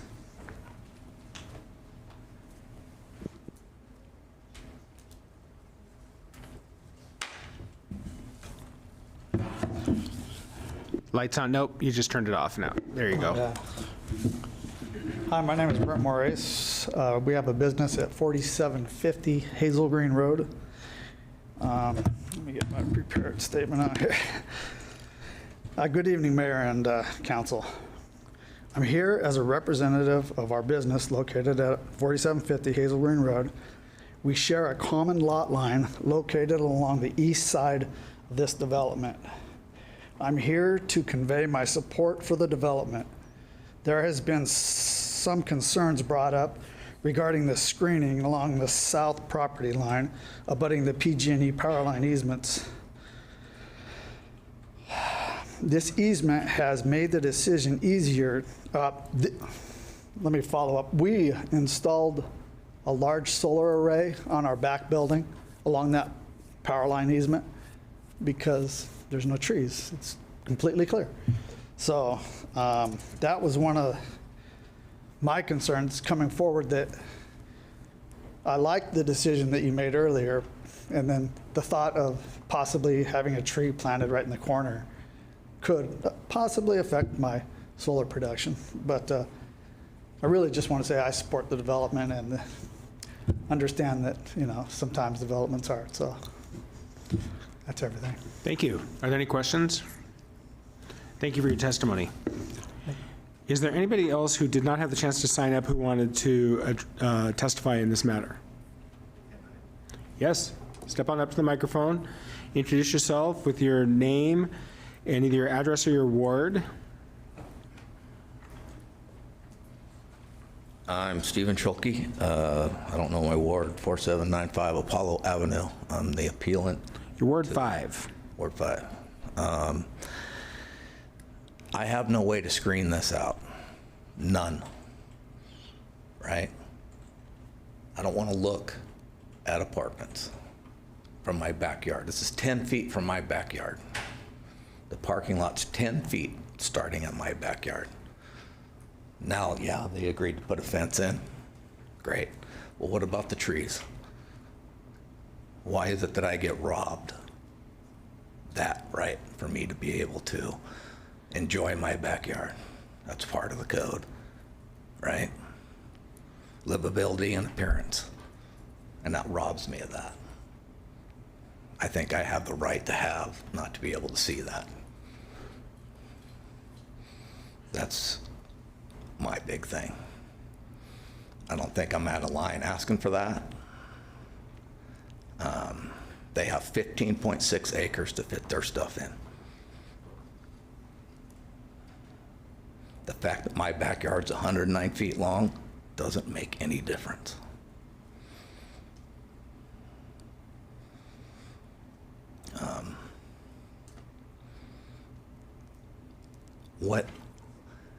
What is the definition of intent on the code when it's asking, when it's required to put the trees in? If that intent, if that definition of intent is to obscure the apartments, that doesn't meet it because they remove it. Right? Can't happen. It's not fair to me. My tax lot's my backyard. Thank you. Thank you for your testimony. Now it's time for, oh, do you have a question of the applicant? Sir, could you step back up? We have a question for you. Sorry about that. Councilor Gwynn. So I'm going to ask you the same question that guest Councilor Schultz asked, and that was, there was an email dated May 9th that says, my client will agree to install the fence. No, it was to, hi Zach, I've been authorized to withdraw the appeal if your client will agree to install the fence and landscaping, not including trees, as shown in Figure 1 below, together with a payment of $3,500. Yes, because I have had to hire counsel, pay for an appeal, because code won't be upheld. And I figured I would try to work with the applicant if I got reimbursed, but that's not the case. They wouldn't reimburse me. I'm out these funds. So that's not fair. You know, I'm still sitting here. I still want the trees. I didn't want to have to come here and go through all this, but here we are. And I don't think I really at this point need to give any more than I need to be quite honest with you. Thank you. I think Councilor Nishioka has a question for you now. Thank you. I understand and hear your frustration. The question I have is there anything preventing you from putting trees in your own backyard? Yes, it's the same rules. I can't plant anything there. I can't build a fence. But in the easement. In further inside your yard, not at the easement, but It's further. 8 feet. No. So there's those 8 feet and then the easement. I'll walk out my back door and run into what? Trees. So then you're only 8 feet from the easement? My back porch is 8 feet and then the easement is 109, whatever. Okay. The rest of my backyard, right? So, but is that the rest of your backyard? Yes. Okay, thank you. Thank you. All right, so we're on to questions of staff. Close the public hearing. Thank you. So, Mr. Panko, if you want to step back up, we have questions for you now. Then we'll have an opportunity for rebuttal after we hear from Mr. Panko. I wanted to ask you about the appellant attorney's assertion that our code overrides that easement. Have you had a chance to analyze that question, or should we maybe ask the city attorney about that? I would like to hear more about what the city's take on that issue is. Yes, we did see that argument in the notice of appeal, and we provided a response in the staff report. So the applicant's attorney is correct. So the standard applies to that area along the southern property line. The BPA easement creates a hardship for the applicant, and the applicant has sought an adjustment to that standard. So staff is applying that standard, and the applicant is seeking a path for reducing or altering that standard through the adjustment process. Okay, I feel like you just answered my question in a circle. So yes, our code overrides that easement. It does. But yet the applicant is subject to both our code and the easement. Correct. And it's not possible to perform part of it under the rules of the easement, which still applies. Is that what you said? Correct. Yes. So we're requiring them to do, our code requires them to do something that's not possible because of another rule. Right. They're seeking relief from that standard using the adjustment process, which can be used in similar situations where there is a hardship unique to the property. The applicant can demonstrate that they're equally or better meeting the intent of the provision and seek some sort of relief from whatever standard is causing the issue. Okay. Are there additional questions for staff? Councilor Nishioka, you had one earlier. Do you still have that question? Well, I think it basically got answered with yours. Okay. Thank you. Councilor Stapleton. I was trying to find in the packet how many trees are on the site that will be planted eventually. Maybe not in this location, but the whole site. Do you know where I would find that? I don't know right off where I can point you to in that staff report. The applicant's here, and they can probably direct you to that number. I can mention that our code requires, at a minimum, for multifamily development, 1 tree be planted per 2,000 square feet. So besides this buffer area to the south, the applicant will be landscaping the entire site and otherwise meeting code requirements for minimum trees. And thank you. And Is there anything in the code, I think I know the answer to this, but I'll ask it anyway. Is there anything in the code that talks about lighting concerns? I know both Councilor Nishioka and I are very big dark skies advocates. And I understand the folks' concerns with lighting pollution coming from this location. Is there anything in our code right now that addresses that concern where all of the outdoor lighting is directed down? Yes, we do have standards for fixed lighting on the site, and there are limits for how much light can be projected onto neighboring properties. Okay, thank you so much. Additional questions for staff?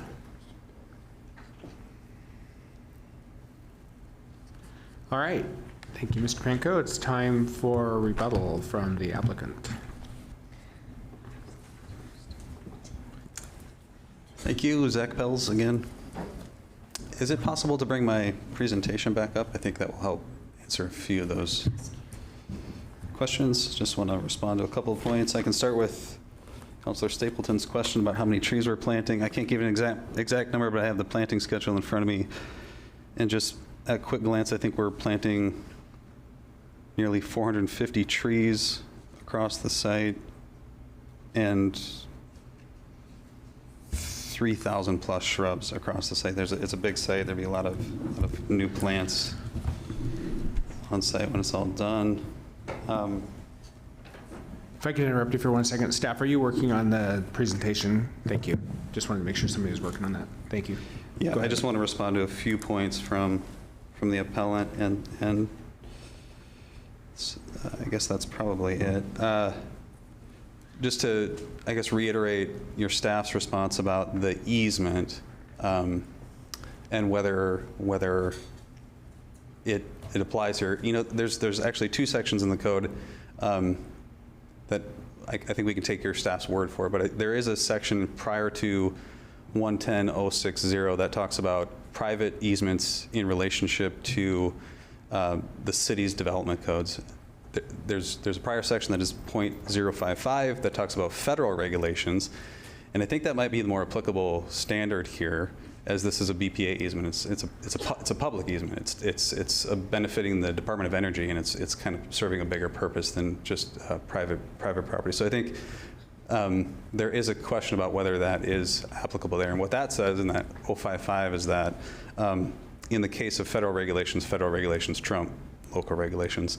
Nonetheless, as your staff pointed out, the section on private easements just say that the city's development code generally applies in the case of private easements. So as staff pointed out, the city's code also has a process to provide flexibility to the city's rules in certain cases. And in this case, we are requesting an adjustment, and that's the process we're following. And the purpose for adjustments is just this very situation where we have a unique development situation.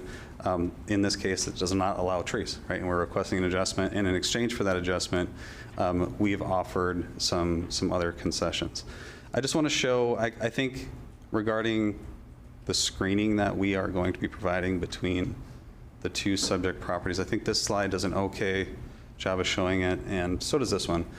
All these little green dots here, it's not even showing all the trees. It's really just most of the trees in proximity to the appellant's property. You can see, you know, while there aren't trees along the property line, there are circles here. This is what we submitted to BPA. Ignore those. Those were denied. But there's a lot of trees between the appellant's property and our building, and those will screen the building partially, right? So in addition to that fence and the landscaping, it's not just going to be a clear view of the building. It will be broken up by a lot of trees, and you can see here that's kind of the theme throughout the site, right? Like I mentioned, we're going to be planting approximately 450 trees and a lot of shrubs. Can you be more specific with where the trees are going to be? Yeah, so if you can see on this image here, I've just highlighted a few of these trees in proximity to the south property line. So those green, this mouse is kind of right. I'm just trying to square what you said with this picture, because you said it was going to screen the building, but I don't see any trees between this particular property and that building. So this is the building in question right here, this building 33, and I'm sorry this mouse keeps running down. But here's building 33. Yes. And we've got some trees here. These will be kind of columnar type of trees that'll grow to 20 plus feet tall, right? So those two will screen the building. We've got a tree here, and then that's the majority of the trees that will be screening the building. But there are trees. The point is there are trees between our building and the appellant's property.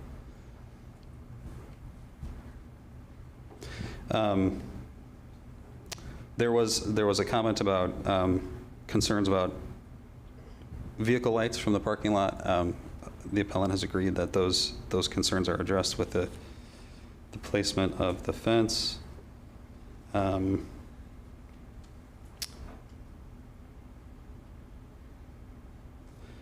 I guess the one last point, and I appreciate this comment. You know, I guess the appellant stated that their goal in trying to settle this in our client paying for their attorney's fees. You know, I guess just the point I want to make is our client also had to expend considerable amount of funds in having us prepare for the hearing tonight and be here. So I think that's, you know, we expect that's part of this process, and that's the way these decisions go. But at the end of the day, we feel confident that we've provided an application that meets the intent of the code, and we've worked hard to be a good neighbor and provide the mitigation, the concessions that we can. I guess in recognition of the development constraints on the site. Thank you. Thank you. Councilor Stapleton. Yes, I was wondering, did you have any other concerns from any of the other neighbors? Was there any other? We didn't, nope. Okay, thank you. Other questions for the applicant? All right, thank you. Thank you. That's it, right? I'm going to close the public hearing, and we can still ask questions of staff if we have them. Do we have questions for staff? All right. Councilor Gonzalez, are you prepared with the motion? I move we affirm the planning administrator's decision. Can I ask a point of clarification? Sure. Does that include the requested modification to include the fence? I assumed it did, yeah. So to clarify, it's the staff recommendation with the addition of including the fence as a condition. Discussion.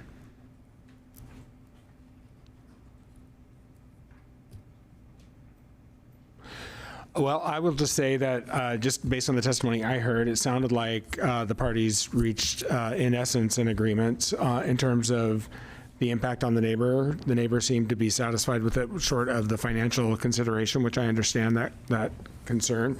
But my primary concern was about the livability, and it seems like that was a compromise has been reached that will address that. So I'm satisfied that the staff recommendation with the modification meets the concern. So I'm prepared to be supportive of this. Guest Councilor Soltz.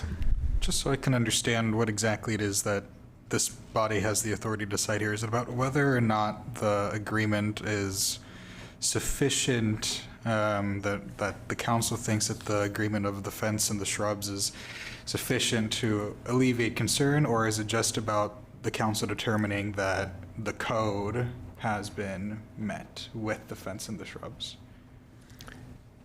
Mr. Attorney, would you like to give that a shot? I would think it's the latter. We're here to decide whether the code is being met, including the provisions for an adjustment. So even if it was the case where, you know, the council felt like, oh, the trees would be a nice benefit, but the fence and the shrubs is minimally sufficient to meet the code, then that's all the council is here to determine. That's correct. Okay, thank you. Further discussion?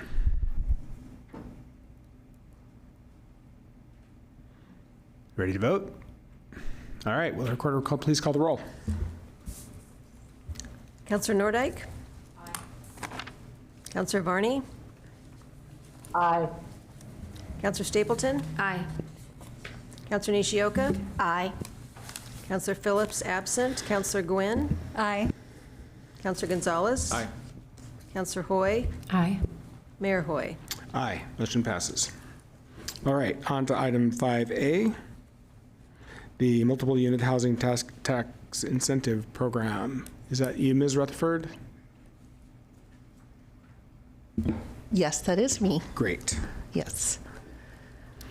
Do you are you going to start with the presentation, or? No, I don't have the formal presentation, but just to provide a recap of where things were left at the last meeting and where we stand today. So the project in question, the High Street Apartments,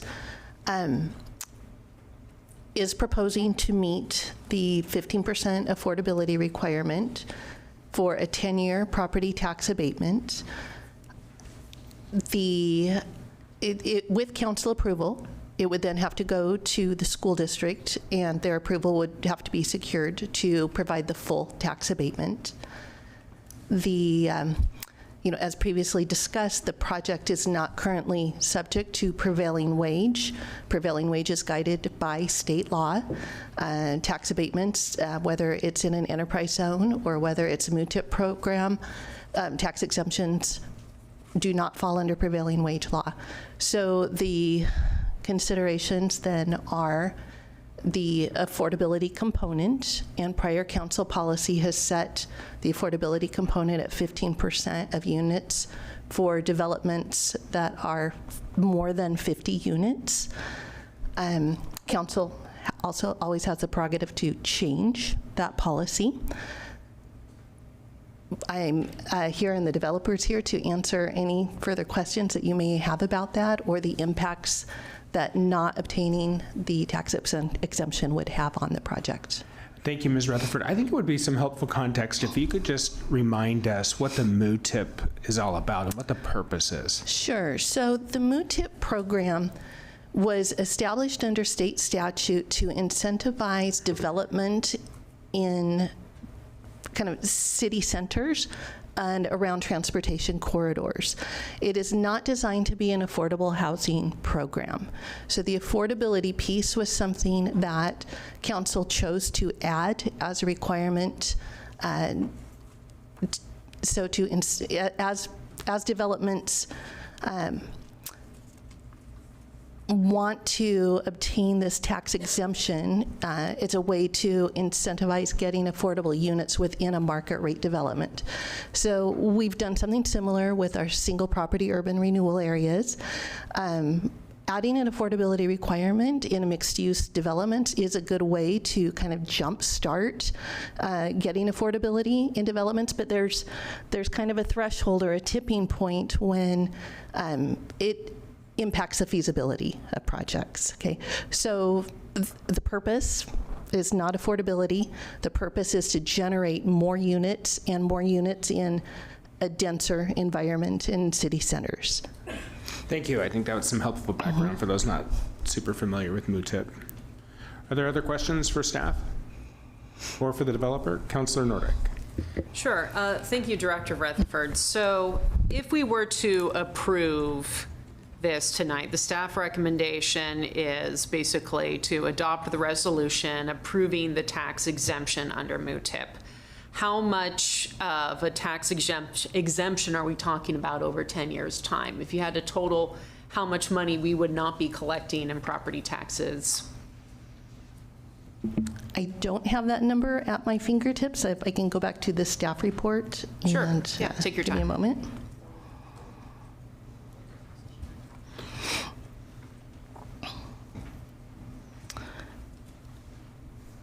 So what we have included in the staff report is $179,000 for the first year of abatement. Mm-hmm. So multiply that by a factor of 10, and we're also looking at, so we're at like 1.7 million at that point. Okay. 1.8. Okay. And, the reason I mention it is because, we definitely have received some written testimony and comments online that how can the city afford to be giving tax breaks right now, given our financial strain? Now, how would you respond to that? I mean, I know it's property tax exemptions, and I'm not asking you to provide a political opinion or anything, but I'm sure this isn't the first time you've gotten this reaction and testimony. So the answer to that question is that this abatement has zero impact to the city's general fund. Mm-hmm. So if we did not provide this exemption, it doesn't help our general fund situation at all, because this property is located within an urban renewal area. Mm-hmm. So it's the urban renewal area that would forego the receipt of that tax revenue. And how much money do we have sitting in that urban renewal area approximately right now? We collect around $7 million a year in tax increment, a little over $7 million. So we're not currently hurting for URA dollars to invest back into this part of town? We are not, no. Okay, all right, thank you. I think that's really helpful. The only other, questions I have, we heard a lot of concern testimony from people who came down here tonight. And I know you provided us with, I believe, an email talking about some wage issues at was it at the subcontractor level? Is that what you guys found? Can you speak to that a little Yes, bit? so I spent a couple of hours talking with representatives from the Carpenters Union and watching the videos that I believe the mayor and Councilor Stapleton were also viewing today. And the issues that they were raising and highlighting in the videos were not at the subcontractor level, it was below that. So it's labor brokers providing employees kind of down below the subcontractor level. And from the information that was shared with me, the claims are that these labor brokers are providing employees on many, many, many jobs, construction jobs around the state, and not just in the state, throughout the West Coast. And so their recommendations were to either enact kind of transparency ordinances at the local level, or to add requirements that, at upon building permit or at other times through that process, where the contractors would have to disclose who kind of follow that chain of employment. So whether it's who's working directly for subcontractors or who's working for labor brokers, that those entities are identified. Thank you, and I do have a couple more, Mr. Mayor. So Mr. Mayor commented earlier on working with Deacon or whomever the builder is. Can we just create a list so that we have more transparency about the contractors, the subcontractors, the jefes and others who are the level below the subcontractors? Would it create a burden for the city to maintain that list or to request that list from projects like this? I would say that requesting it and receiving it, keeping that on file, would not be overly burdensome. If it were increased to actually going out to site, conducting interviews, doing any sort of monitoring, then we start looking at staff impacts. And I'm just curious, because construction is certainly not my realm of expertise. I don't know if cities currently do that level of, do they do a randomized inspection or interviews? Is there a precedent for that in similarly situated cities in Oregon? To the best of my knowledge, only on prevailing wage projects. So when we have our federal funds, in a project, or if it's a housing authority project, something along those lines, then we do go out, we look at certified payrolls, we do wage interviews with folks out on job sites. Okay. And at this point, do you feel that there are lots of allegations of wage theft? Do you feel that those concerns have been resolved? Is there an investigation ongoing with BOLI? I mean, what is the status of that? Yeah, so the representatives from the Carpenters Union did share some cases that had been turned into BOLI, where there are investigations underway. BOLI is very understaffed for conducting these sorts of investigations. I'm not aware that BOLI claims were filed on prior Deacon projects within the city, or on other projects within the city. So I don't have that level of specificity. That is the appropriate avenue, is to start with BOLI claims and going through the entities that already exist in the state to monitor this kind of behavior. And a number of people testified about there are reporting mechanisms in place. They're designed to protect workers. My expectation is this is not a city-run project, But I would assume that any time we're working with any developer, whether it's Deacon or anyone, that we expect all of our developers to follow the letter of the law, to work with workers, to support allegations being taken to the appropriate authorities. Is there anything that we, the city, do to make sure the developers know that we believe wage theft is unacceptable? We expect you to follow all the labor laws. What kind of message are we sending to developers when projects like this happen? So when it comes to fully private sector where we don't have any federal funds involved, we don't have any notices like, advisories about debarment or anything like that, right? On federal projects, we do. So there's a whole slew of requirements that go along with those. But when it comes to urban renewal incentives or tax exemptions, we don't have those kinds of requirements in place, because we follow state law, and state law doesn't have those requirements. Right. I mean, now that we know that these allegations are being pursued, and obviously we have no idea what Bully will do with them or how long it takes them. It does take them months at a time, usually per case. Are you comfortable moving forward with this project? I am, yes. Yeah. Thank you. Thank you, Councilor. And I do have an amendment to a potential motion. I didn't go into all the detail with Mr. Deacon, but it's along those lines, and it was in consultation with the Carpenters Union. And the idea is to try to shed some light on this issue, to try to prevent these things from happening in the future, where we have to we require a list of contractors, subcontractors, subcontractors, and all of the folks, so that, and we're requiring them to provide that to the city, so they would be subject to public records request. So other people, if they're interested, could look at those lists to try to, if they wanted to look for patterns of behavior or certain things like that. That basically this would just be shining light on this issue to try to prevent bad actors from being in our city. And so this would, in my mind, this is a really good first step. And according to what I heard Mr. Deacon to say, this would work for him as well.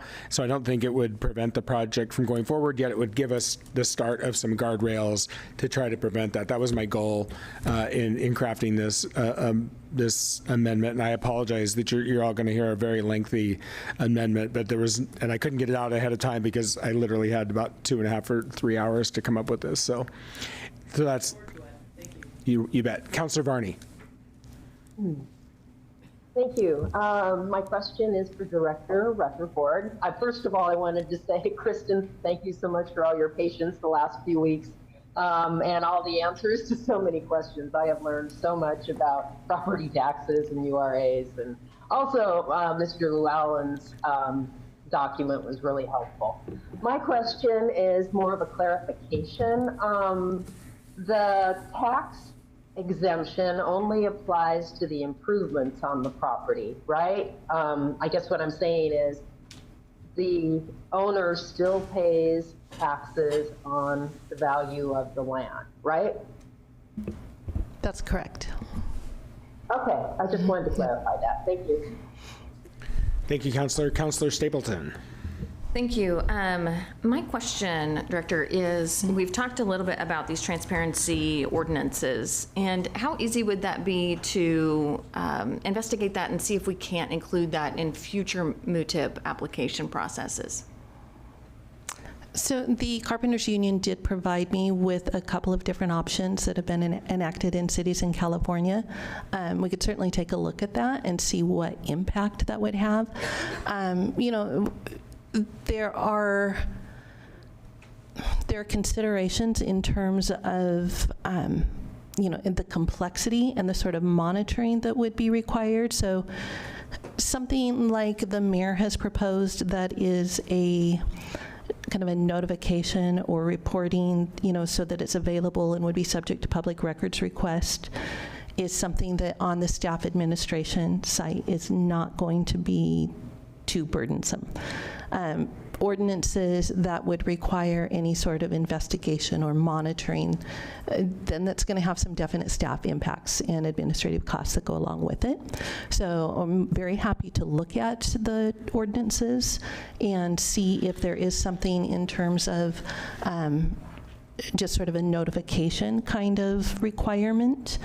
and just an information sharing about who subcontractors and as you go through the chain of employers on a construction project, to see if that would be appropriate without adding a lot of cost. Okay, yeah, that would be something I would be very interested in looking at moving forward with after we get through this particular project that we have before us.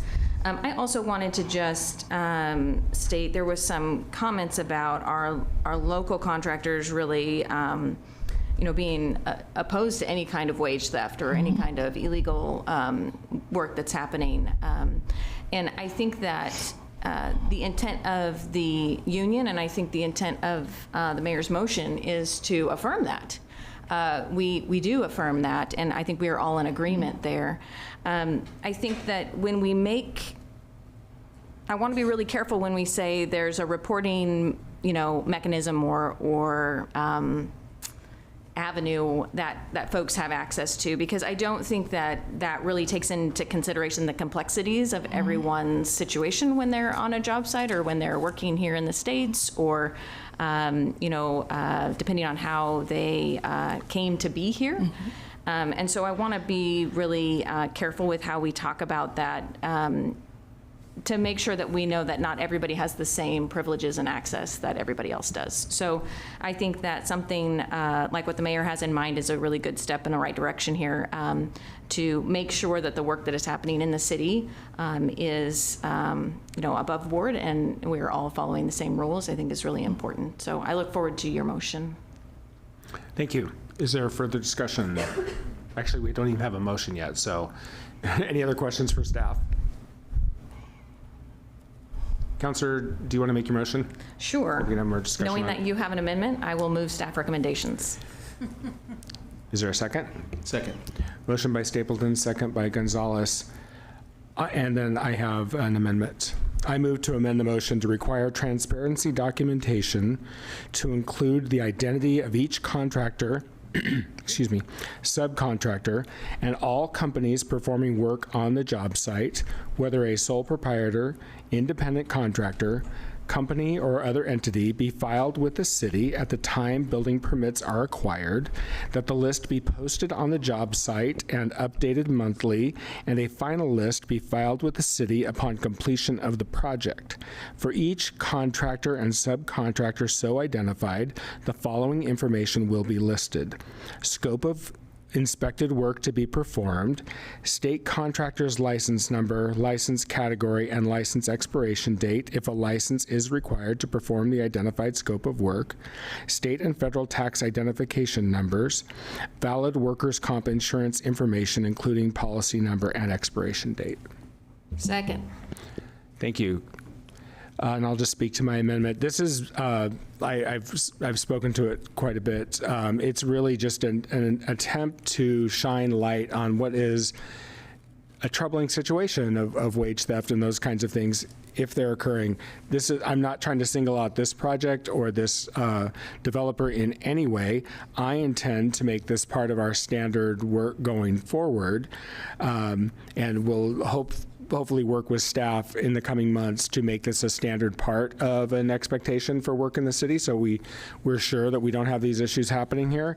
And I did get this language from those transparency laws that you referenced. I did modify them a little bit to fit what I felt was the situation here. But again, I just want to be crystal clear.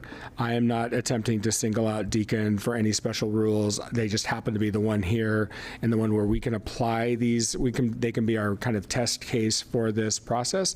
I was really pleased to hear that Mr. Deacon wasn't opposed to them, because I think, I believe him when he says he's trying to avoid this kind of situation as well.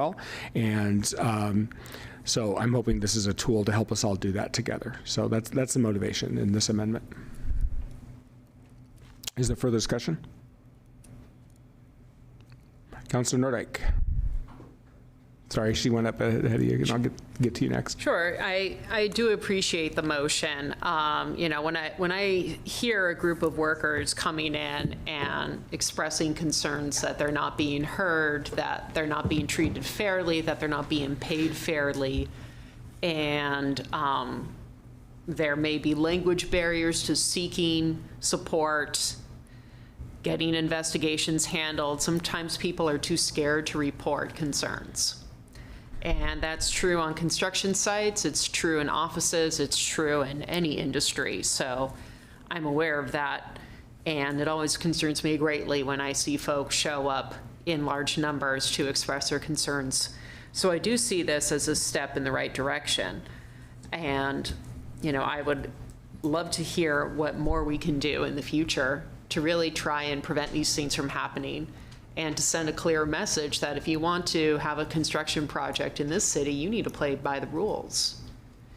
And that whether you're asking for a tax exemption from us or not, whether you're asking for URA money or not, and yeah, I agree with not wanting to single out a specific developer, builder, contractor, subcontractor. It's like, no, let's make sure everyone is doing things in broad daylight, that they're all subject to the same levels of accountability, and having them subject to public record requests, I think, is a really great idea, honestly.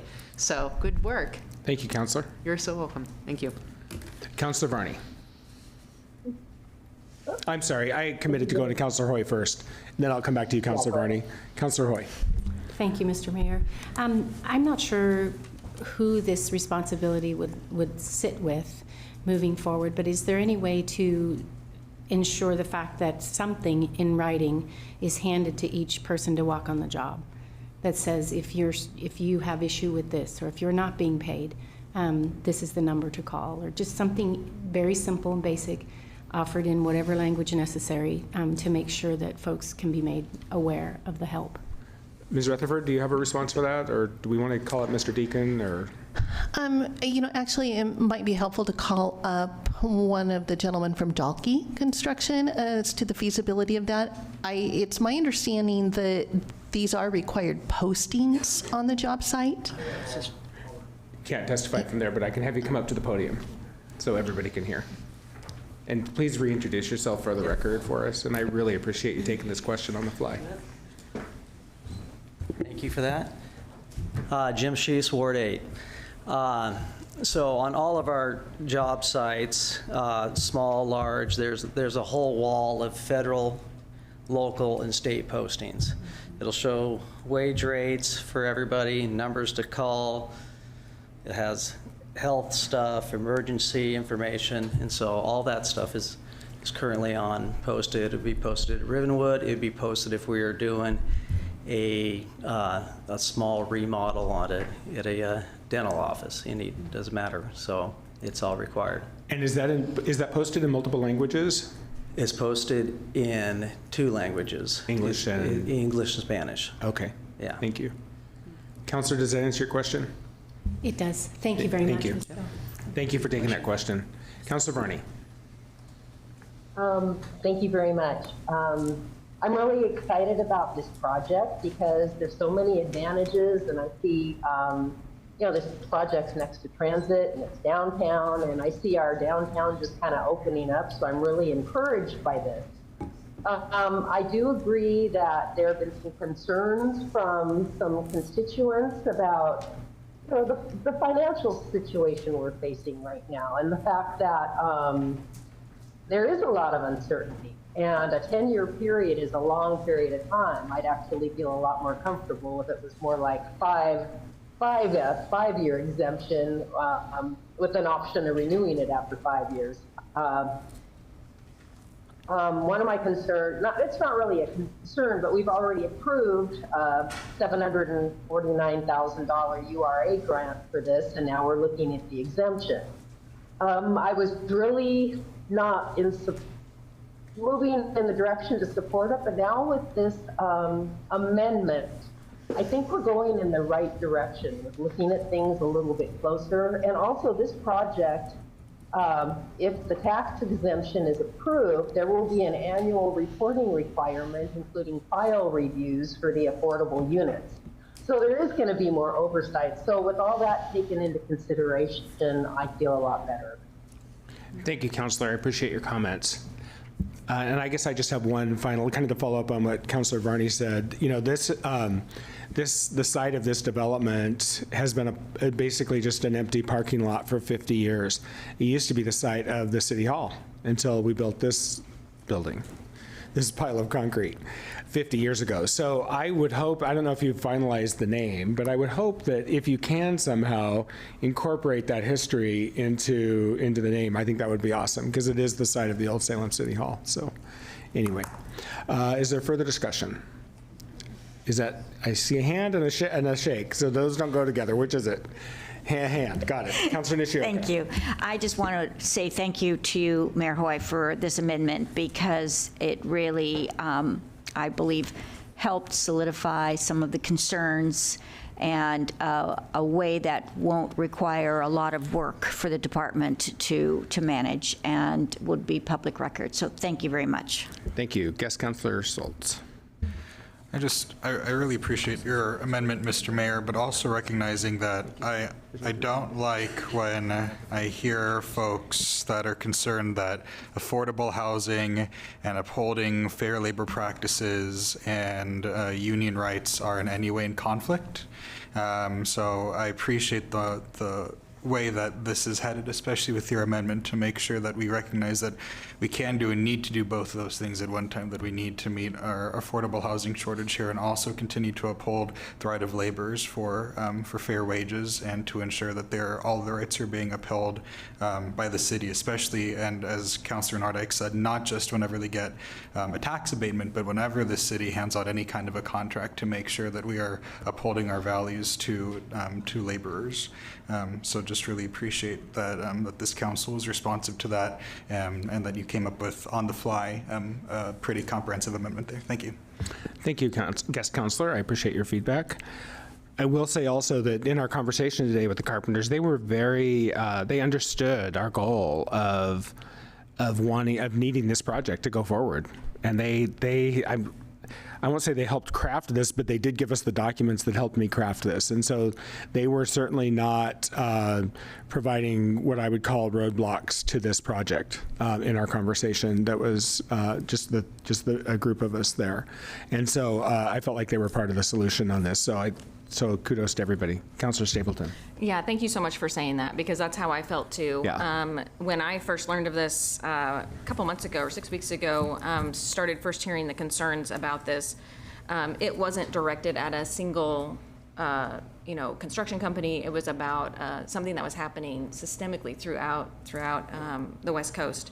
And so I just really wanted to take a moment to thank them for bringing this forward. Sure. I know that nobody here, no business here, nobody in this room wants to see forced labor or these types of situations go unchecked in the city. And so just really thankful for them bringing it forward and for their guidance and really understanding the goal behind all of this is more housing and thriving wages and people that are protected by workman's comp and health insurance, et cetera. So just wanted to thank them for that. Thank you, Councilor. As a reminder, we're going to be voting on the amendment, and then we'll vote on the original motion. So if the recorder will please call the roll on the amendment. Councilor Varney? Aye. Councilor Stapleton? Aye. Councilor Nishioka? Aye. Councilor Phillips absent. Councilor Gwynn? Aye. Councilor Gonzalez? Aye. Councilor Hoy? Aye. Councilor Nordijk? Aye. Mayor Hoy? Aye. Motion passes. Is there further discussion on the motion as amended? Will the recorder please call the roll? Councilor Stapleton? Aye. Councilor Nishioka? Aye. Councilor Phillips absent. Councilor Gwynn? Aye. Councilor Gonzalez? Aye. Councilor Hoy? Aye. Councilor Nordijk? Aye. Councilor Varney? Aye. Mayor Hoy? Aye. Motion passes. All right. We are going to take a 5-minute break.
All right, we are back in session, and we have item 5B, which is our annual Historic Landmarks Commission report.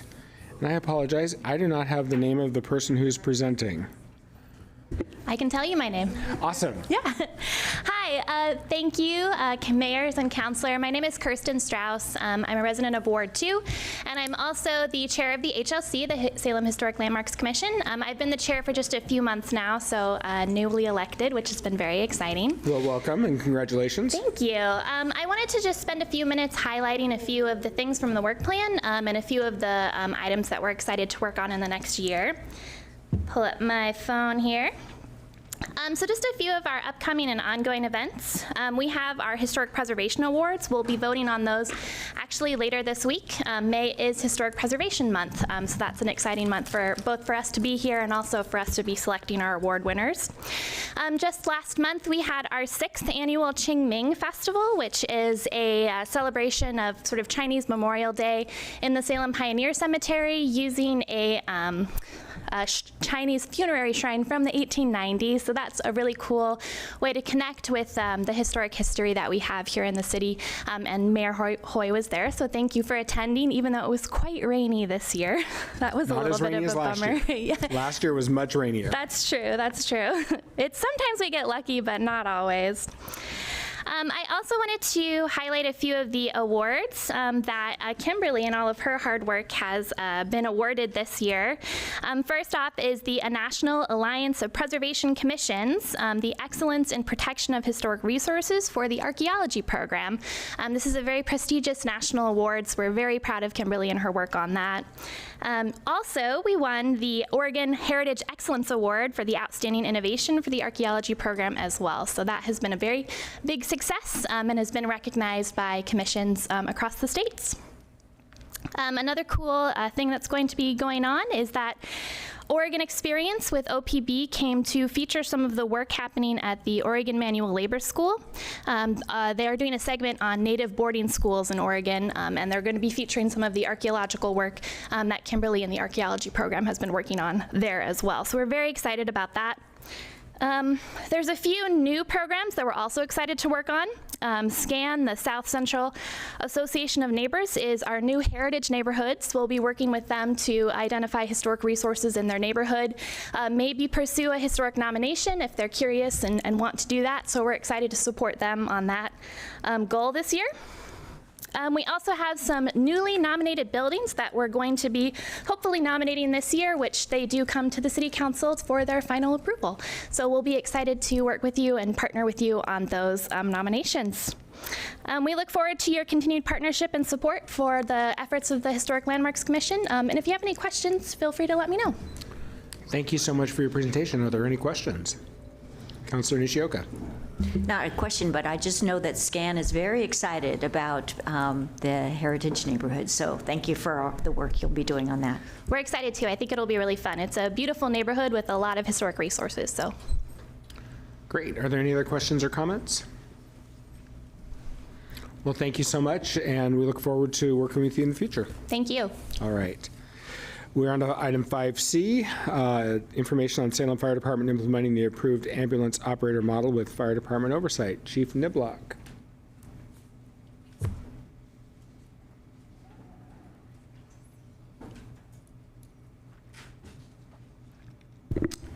Good evening, Mayor and Council.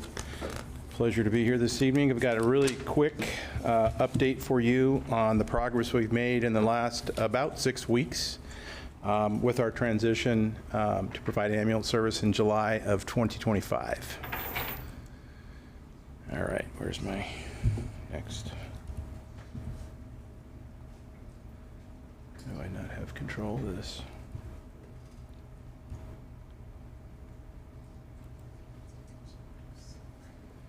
So I don't have control of my slides here somehow. Oh, there it goes. Now it's going too many, okay. There we go. We'll just jump right in. So since council approved the transition back into the ambulance business, we've been busy the last 6 weeks. We have put together recommendations for Mayor Hoy for the External Oversight Committee, that we plan on getting those folks invited to that. We've got both external, internal counselors on that as well as community members. So that'll be a great group to help us through the transition.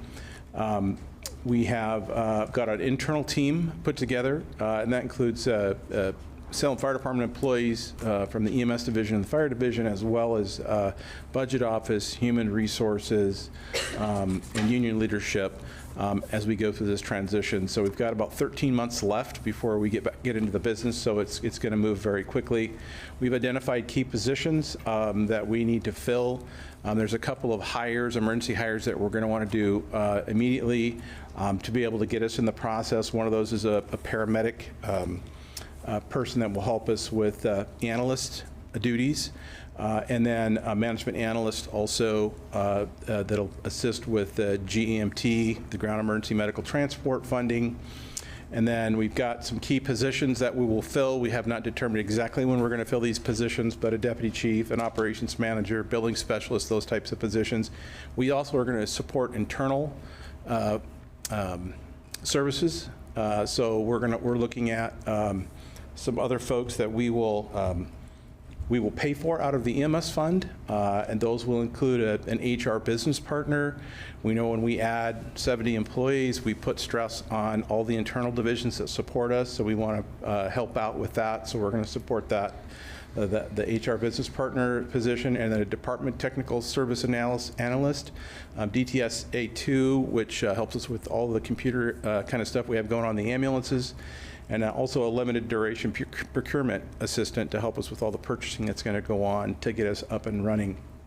And then in winter of 2025, I know we're going to recruit for this, I think in October, but a fleet services technician as well. We're adding 12 ambulances to the fleet, so there's more vehicles to repair for us to take care of. So those are some of the internal positions that we're going to be helping out, paid for through the EMS fund, to help general services. No impact to the general fund on that. Tonight, we secured some funding for our capital costs through the consent calendar, so thank you for that. We will be, I think we've got a PO cut already. We'll be ordering ambulances tomorrow. We will order 7 ambulances. And we just found out today that our existing ambulances are too old to retrofit. We were going to retrofit those with a new chassis, about $300,000 each. We're going to have to buy 3 more ambulances. We've got some money built into the system to do that, to achieve that. So that'll be down the road a bit, but so we're taking care of that. The ambulances will be here later this year. We have 2 coming in the fall and 2 in the winter. 2 in the spring and 3 more in May, just before we go into the business again. So they'll all be here, staffed up and ready to go. We do have our contractor of record, AP Triton, as our consultant on board. We signed that contract just this last week. We met with them today. Tomorrow we're having our first internal meeting to get things rolling and make assignments for folks.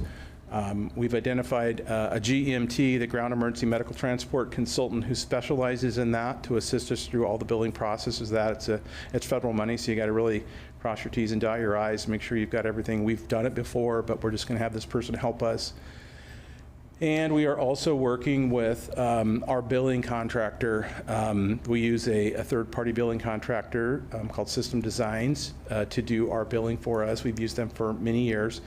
We've let them know we're going to be submitting a lot more bills to them, and so they're ramping up and hiring people to be ready to accommodate the about 20,000 bills a year that are going to come from us. We're also working with Public Works on the Hertz building out at the airport as an EMS office and a equipment storage area. It says 2,900 square feet. That's the entire building. We're getting a portion of that. And I've got a little schematic here. Ours is the section with the blue squares in it. So we've got 3 or 4 offices, some cubicle space, and medical supply storage that we can store our medications, and the ambulances come out and restock themselves. It's centrally located in the city, so that's a great location for us. This is a temporary location for us. We know that there's with airport growth, there's going to be future plans for that building, so it's temporary, 3 to 5 years. As soon as we get on our feet, we're looking at constructing an office building somewhere near the training facility at the airport to take over that role. It'll still be centrally located, and then we'll be able to vacate this office space in the Hertz building. Let's see here. So this is when I already told you when the ambulances were coming, fall, winter, and spring of '25. And I've got a couple of, this is a representative sample of what they're going to look like. They're an F550 Ford chassis with the same size box as we have on our medic units now. They will all end up looking like this because we won't be keeping the old ones. We can't keep them, so we'll sell them on the market. And there's a couple other photographs, just a basic ambulance. And that's what the inside of an ambulance looks like if you've never been in one. Hopefully you don't have to be in one, but.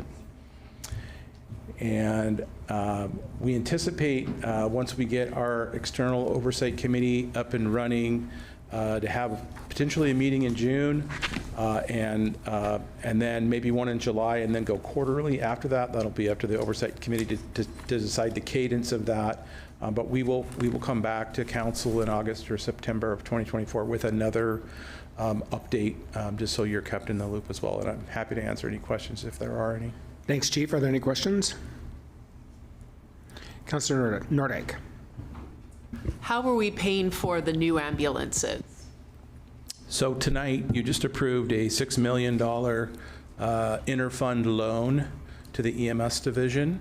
So we'll be paying for those ambulances and any capital needs we have with that money. I don't anticipate us spending the full $6 million, but we did an up to $6 million amount. The ambulances, the 7 new ambulances are going to be just under $3 million for all of them.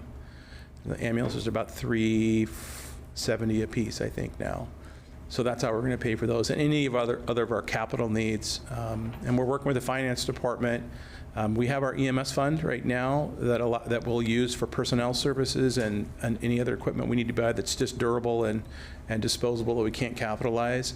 And so we'll just have to balance that, the timelines on that. And we'll probably end up taking a loan for personal services to be able to meet that need, because we won't collect money till November of 2025 for collections. So we've got to spread the gap between when we start hiring employees. Some we're going to hire earlier, most will hire towards the end, and then we have to make it to November before we can pay all our bills. Councilor Varney. Thank you very much. Basically a comment. I am really, really impressed, Chief Niblock. You and your team have just put together an amazing plan in a very short period of time, and I appreciate all the efforts, and I'm really excited about this. So thank you very much. Thank you. We're really excited as well. City Manager has a comment. Yes, sir. Just one thing. I want to extend my thanks to the fire union for their support in this process. Also, they've just come alongside and been a partner in this conversation about how we bring this into the city. And I'd also like to extend my thanks to Chief Niblock and to his able-bodied assistant immediately behind him, Chief Brian Carrera, for his work on putting this together. This is nerve-wracking. This is an extraordinarily large decision, and I'm just impressed how confidently we're moving forward with this. So thank you, Chief and Brian, for your work on this. I'd like to also extend thanks to Deputy Chief Kyle Amsbury, who's co-leading with Brian. So they're taking a lead on the internal committee and making sure this process is running smoothly. And I'm watching from the sidelines to make sure nothing goes astray. Just one last comment.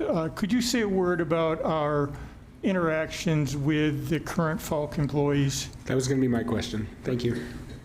Yes, absolutely.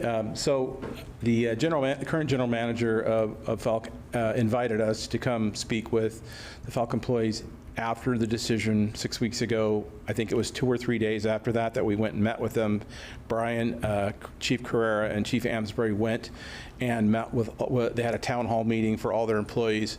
And we're able to have conversations with them and reassure them. I mean, there was, the rumor mill was going all over the place. Are we all going to get fired? What's going to happen? So we were able to calm those waters a little bit. What we told them was, this is a process. We're going to work through it. We're going to give you, you're going to have the opportunity to apply. We want you to come work for us.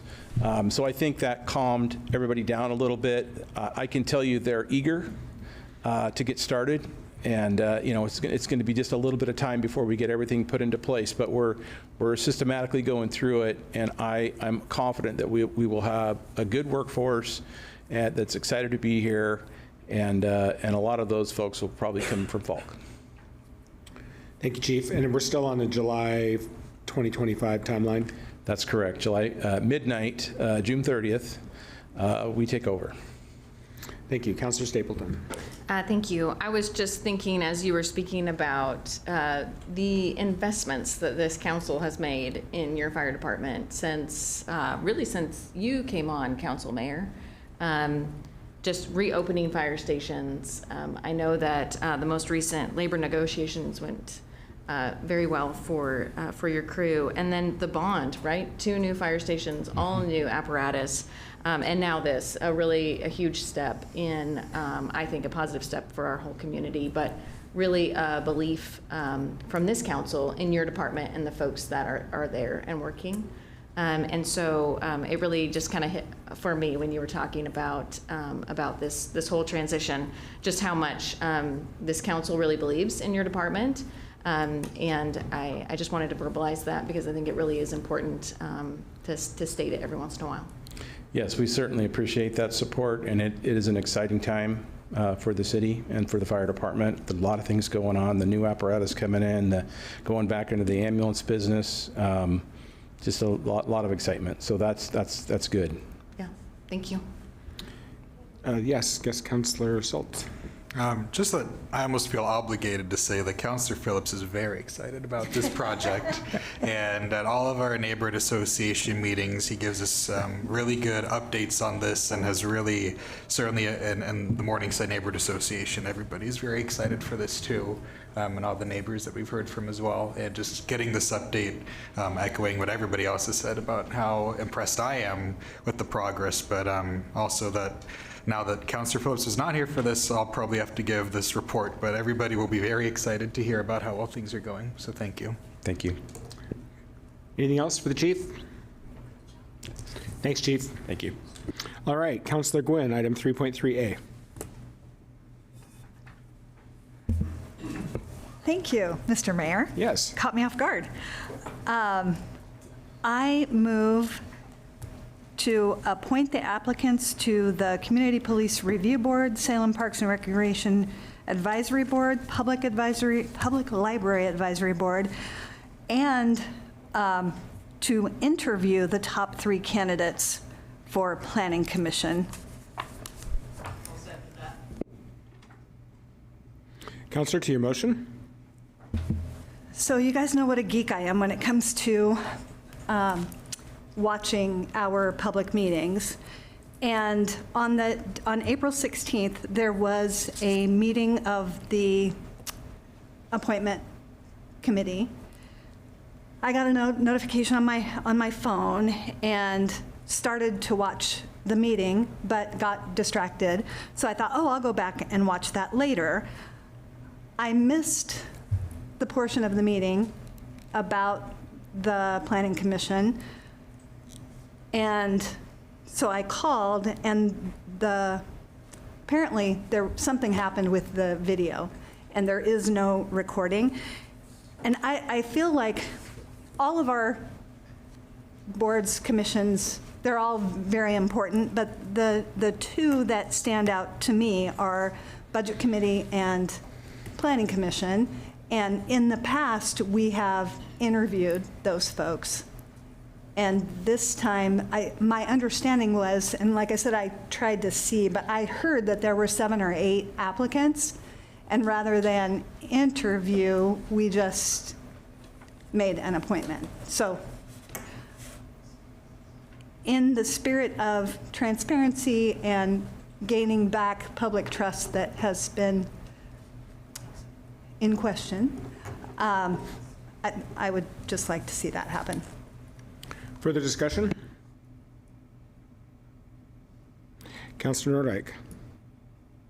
Sure. I remember years ago being interviewed for Budget Committee, and I do believe it is important to resume this important part of our process. I have given it quite a bit of thought, and yeah, Budget Committee is, I think we all know now how incredibly important that committee is. And we had a lot of non-unanimous votes just on May 8, which to me is just telling that when they talk about that Broadway show in the room where it happens, it does matter who we appoint to these committees, especially budget and especially planning. So I feel that if there's at least one member of council who feels it's important that we do a full interview, I think that's good enough for me to resume that process, because Planning Commission, not only do they make a lot of important recommendations, they make a lot of decisions, but these are also two leadership pipelines to city politics itself. There's a lot of former Planning Commission members, former Budget Committee members who go on to serve as mayor or city councilor or both. So I'm in favor of resuming that practice. If I remember correctly, we wouldn't necessarily interview everyone. We might interview maybe the top 3, and I'm up for discussion in terms of whether we go back to interviewing anyone who throws her hat in the ring, or giving the Boards and Appointments Committee some discretion over having a top 3 or top 4, whatever you want to do. But if it's, I just applaud Councilor Gwynn for bringing this forward. And I'm going to stop talking because I've been fighting a really bad headache all day. Thank you. Further discussion? Councilor Stapleton. Just a question. How has this previously been done in the past? I mean, because I feel like we've done it both ways. I know that I've sat through some interviews, but I've also just, been in boards and commission meetings where folks are appointed. I've also not served on that committee and seen it come through on the agenda. So just, I don't know, you've the longest serving person here. Maybe you could shed some light on that. Oh, yeah, Councilor, it has gone back and forth. We do have the option to interview both of those Planning Commission and Budget Committee. We had a robust discussion at the Boards and Commissions meeting and opted to not do those interviews. We've done it both ways. The last couple of times, as I recall, we have not done interviews, but we certainly have done interviews in the past.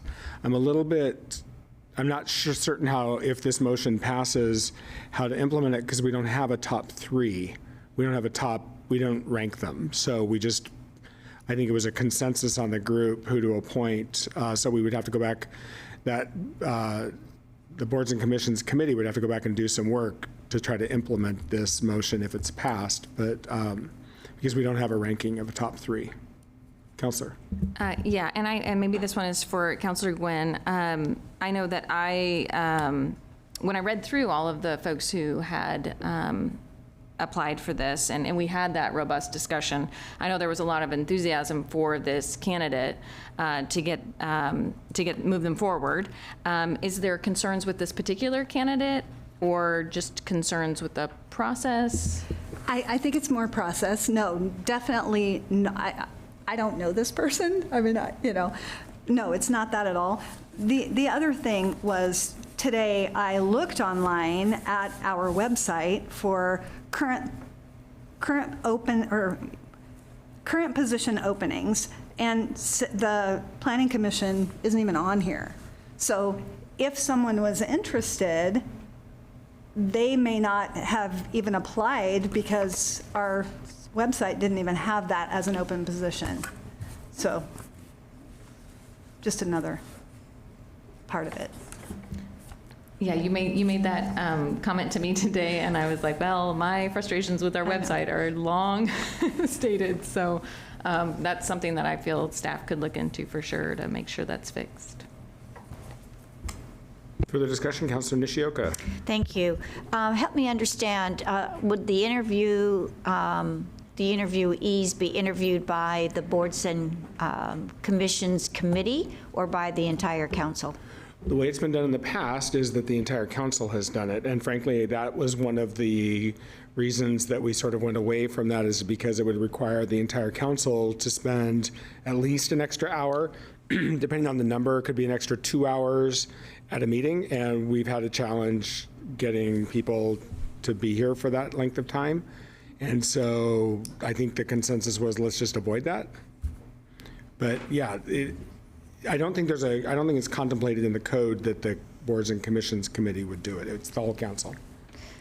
So, knowing that some applicants have filled out an application for many positions, boards, I think we would need to get a clear sort of program on how we would go about interviewing them so that we would have maybe more, if somebody's applying, they apply for a specific one and not 5.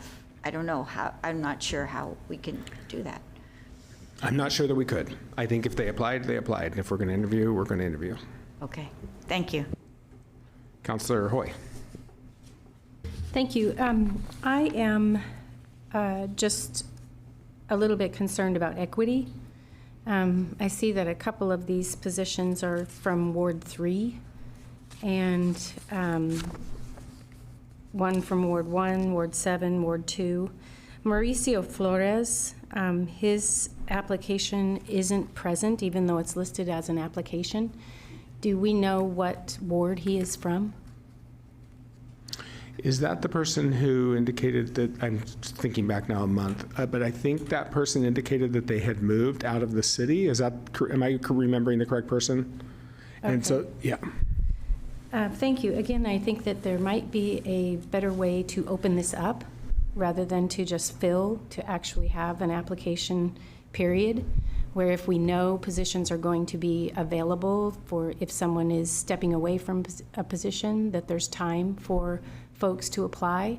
And I don't know exactly how to go about it, but to make all wards available, or aware rather, that this is available, these seats are available, so we can represent the whole city, kind of like we've done with the Revenue Task Force, where we get voices from all corners.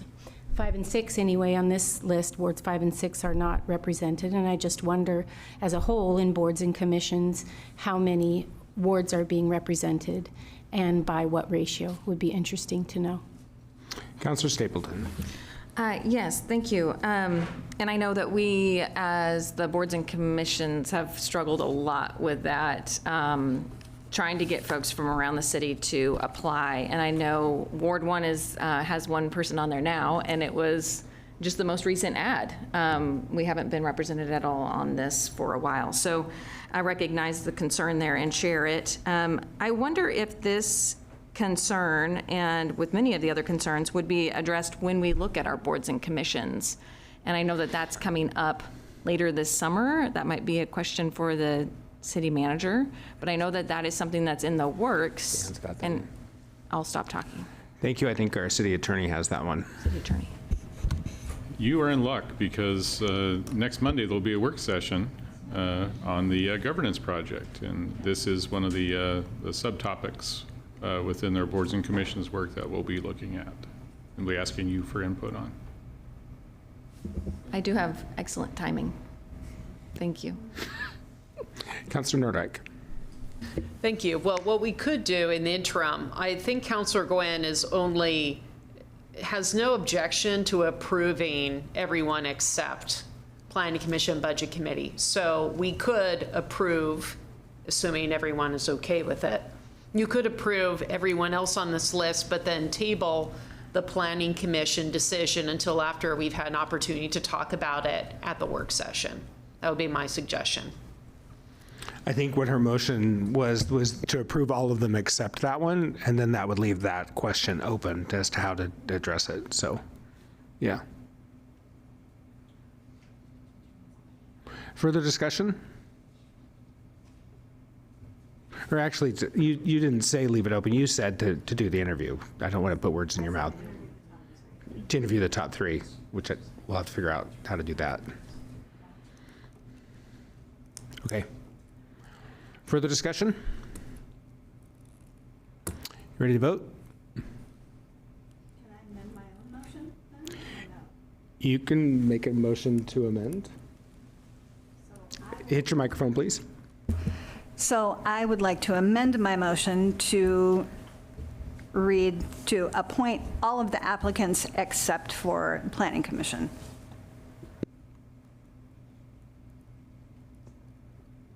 Is there a second? I'll second it. Motion by Gwynn, second by Nishioka. Counselor, to your motion. Let's settle this at the work session. Okay. Is there further discussion? Counselor Hoy.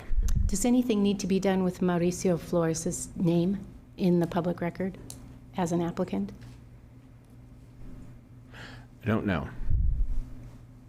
I think that he is no longer interested because he moved, but I don't know why anything would need to be done.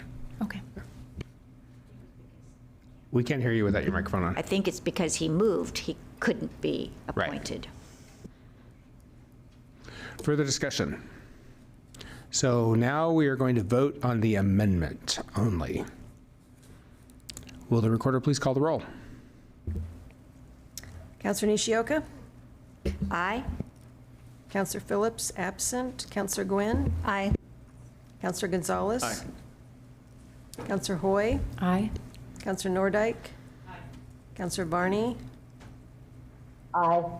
Counselor Stapleton? Sure. Mayor Hoy? Aye. Motion passes. All right, now on the amended motion. Is there further discussion? Will the recorder please call the roll? Counselor Phillips, absent. Counselor Gwynn? Aye. Counselor Gonzalez? Aye. Counselor Hoy? Aye. Counselor Nordike? Aye. Counselor Varney? Aye. Counselor Stapleton? Aye. Counselor Nishioka? Aye. Mayor Hoy? Aye. Motion passes.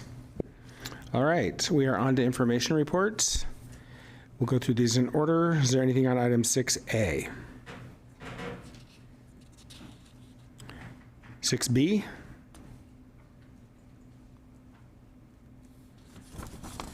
6C?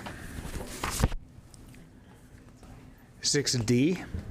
Counselor Stapleton. Thank you. So I wanted to speak to this just really quickly. Two things. I have served on a lot of boards and commissions over my last 4 years, or 3.5 years. And all of them have been a delight, and staff have been so wonderful to work with. And I wanted to take the opportunity to thank you for those amazing hours spent with you all, really wrestling with a lot of the kind of in the weeds issues that the city is facing. And I wanted to add a little clarifying statement here because I saw a report come through my email from a news organization that said Counselor Stapleton removed from her committee assignments in a very dramatic tone. And I just wanted to let everybody know that I asked for this. Because of my campaign for the House, I am very, very busy. And I wanted to make sure that the people who are serving on these committees have the adequate time to put towards them to make sure that they are not I just wanted to make sure that I wasn't wasting anybody's time and that that the city was getting the best out of a counselor possible. And this just gives me a little bit of extra breathing room. It's not all of my committee assignments, but it's a lot of them, and I'm very thankful for my fellow counselors, primarily Counselors Nishioka and Varney, who are taking over. And I just am thankful that I have strong teammates. Thank you, Counselor. Anything else on that one, 6D? All right, 6E. Oh. I was just looking at the Which item number, to clarify? Sorry. Water, wastewater task force. Which item number? Is that up on 6D? We're still on 6D. Yeah. Yeah. It's still showing Counselor Stapleton on the list. You're looking on the staff report? Yes. Okay. That'll have to be updated then. I emailed Dan about that. Okay. So hopefully Just a he'll. typo. Yes, Maybe. that he'll get that information. Thank you. Anything else on that one? No worries. 6E. 6F. 6G. We got a lot of information reports tonight. 6H. All right, that concludes the information reports. Now we are on to first readings, item 7A. Ordinance Bill Number 5-24, an ordinance relating to system development charges, amending SRC Chapter 41.150. Counselor Stapleton? I move that we conduct a first reading of ordinance bill number 5-24, amending chapter 41, system development charges of the Salem Revised Code, and advance it to a second reading. Second. Motion by Stapleton, second by Hoy. Counselor, anything to your motion? Yeah, this is a fabulous program, and I am really excited that we are going to be making this permanent instead of, it was set up for what, 5 or 8 years in the beginning? I'm not sure. You were here when it was first passed. Must have been 5 years. Yeah. And just to clarify for everybody, this is a fee waiver of system development charges for accessory dwelling units. Yes. And so this makes it permanent so that we can encourage folks to build these at their locations to not only allow them to increase the value of their own homes and diversify the housing that they have available to their own families, or how they want to have other housing on their property. I think it's just fabulous. And I also want to commend staff for coming up with the plans that they can pay for. Folks can just go, and I think it's $500. How much is it? I'm looking at staff.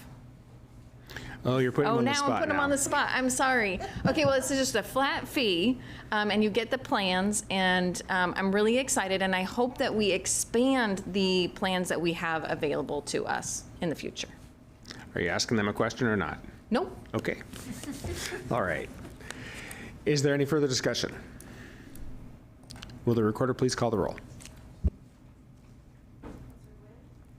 Oops, your microphone's not on, Ruthie. There we go. Counselor Gwynn? Aye. Counselor Gonzalez? Aye. Counselor Hoy? Aye.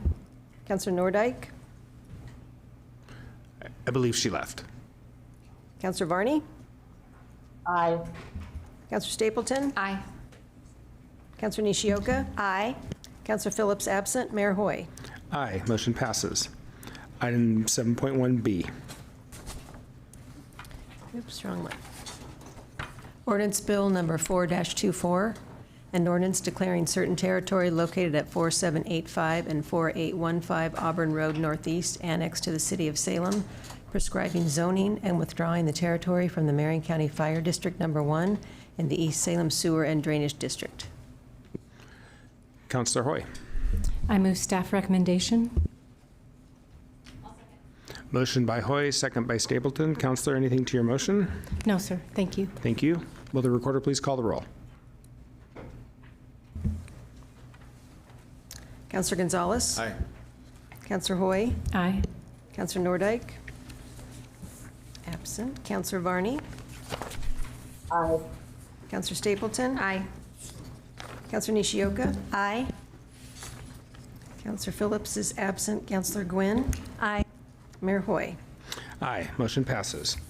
All right, we are now on to item 8, public comment. I noticed that most of the commenters are on a particular topic, so I would like to just make a quick statement before we get going on that. I asked for the Human Rights Commission's input to try to add our voice to address harm in the world. This is a symbolic but important gesture. I can't in good conscience put forward something that causes harm in this community, and according to the letter that the Human Rights Commission sent to the council, some residents communicated that they lived in fear and asked us to not move forward out of concern for what they perceived to be the safety of the Jewish community. I am continuing to have conversations to try to forge a path forward with a resolution that can find at least 5 votes, that does no harm and ideally has unanimous support. I understand the urgency that some feel, but given the symbolic nature of any action on our part, I think that having thorough conversations in our community first is paramount. So I just wanted to put that out there so people understand where we're coming from, where I'm coming from at this point.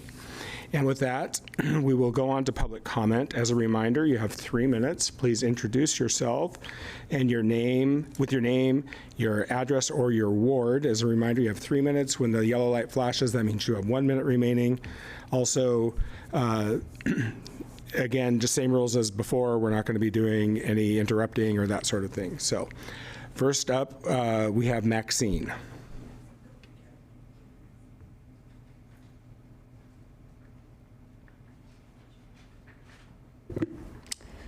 Good evening, Mayor Hoy, councilors of Salem.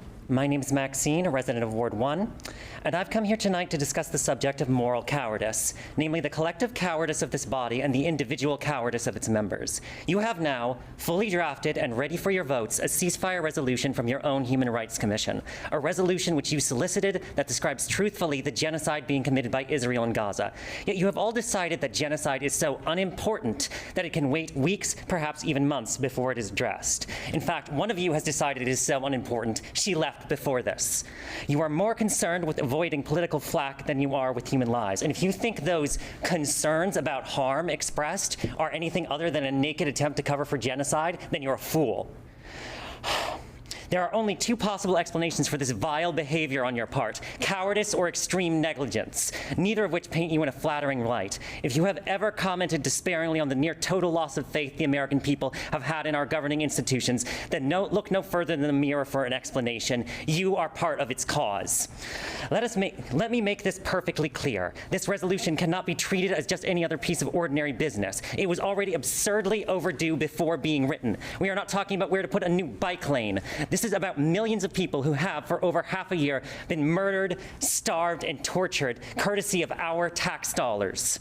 Putting this resolution up for a vote and voting yes on it is the absolute bare minimum you can do to discharge your moral duty to oppose this genocide. Yet it has become obvious that you hope to either just ignore it until it goes away or water it down until it says nothing of substance. Shame on you all.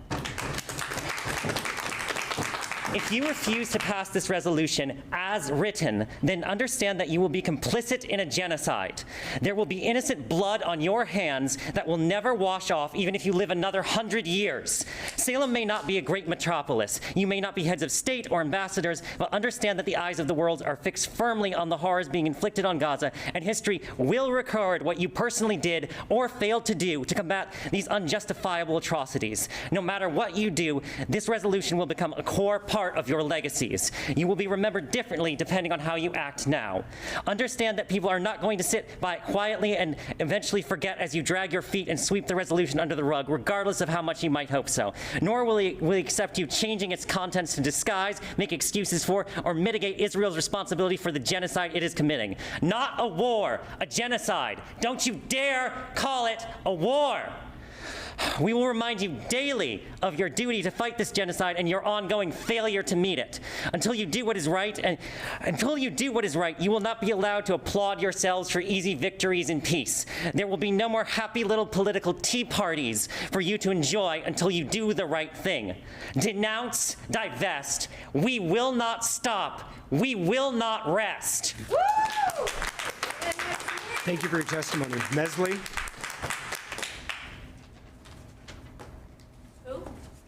Mesley?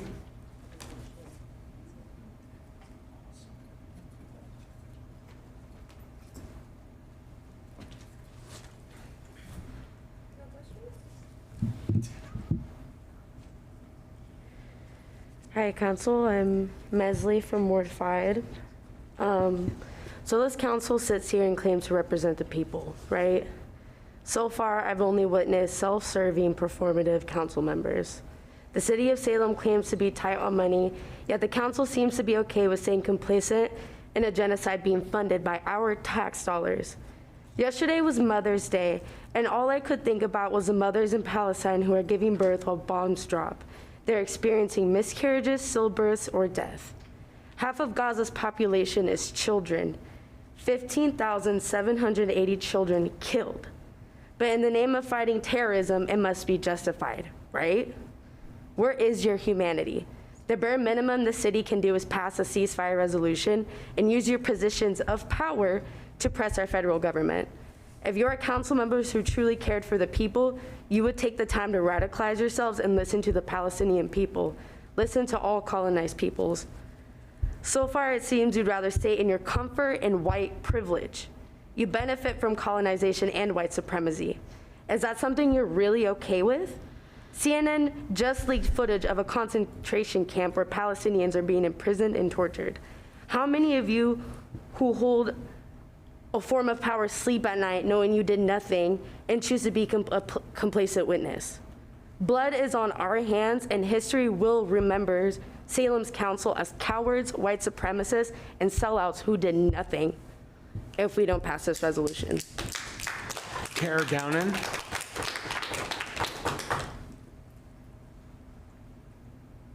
It's Carrie Downen, and I am in Thank you. Ward 4. I'd like to start with a quote from UNICEF spokesperson James Elder.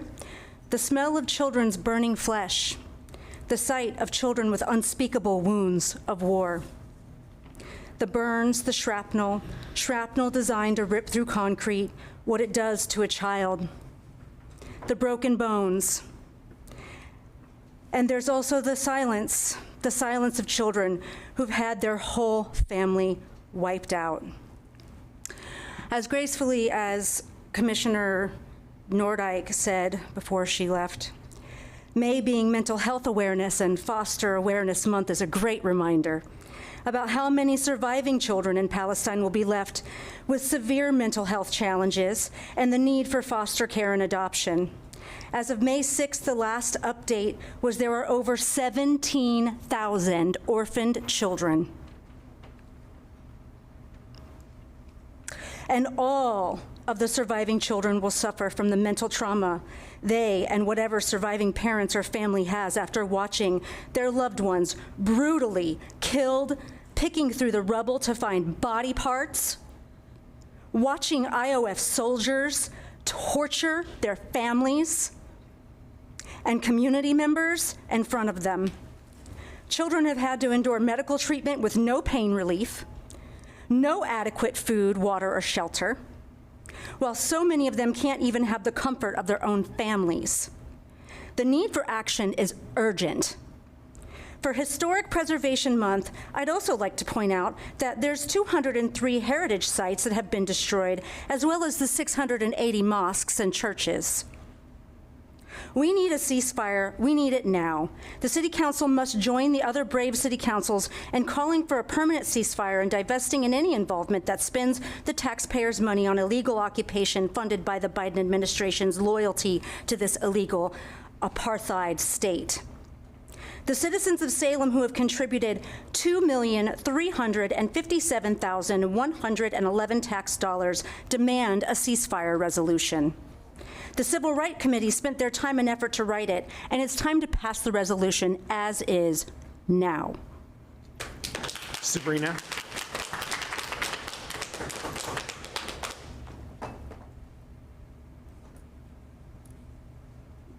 No, you turn it off. Hit it. There you go. Hello, my name is Sabrina Abul Khair, and I live in Ward 3. You say that your concern is the Jewish residents of Salem who feel unsafe. I cannot imagine how someone would feel unsafe by us calling for a ceasefire, which is an end to violence on all sides. Also, what about your Palestinian residents like me? What about how we feel? We are the ones being slaughtered in the hundreds each week, for goodness sake. It is the bare minimum to call for a ceasefire, especially when our tax money is being given to Israel. It is the bare minimum, for goodness sake. It is the very least we can do. It is Palestinians who are being slaughtered in the hundreds every week. The World Health Organization says that on average, a child is killed in Gaza every 10 minutes. So that means by the start of this meeting, about 18 children have been killed. Those deaths could have been prevented by a ceasefire. Our money is going to fund this. The very least we can do is call for a ceasefire, is call to an end to this violence.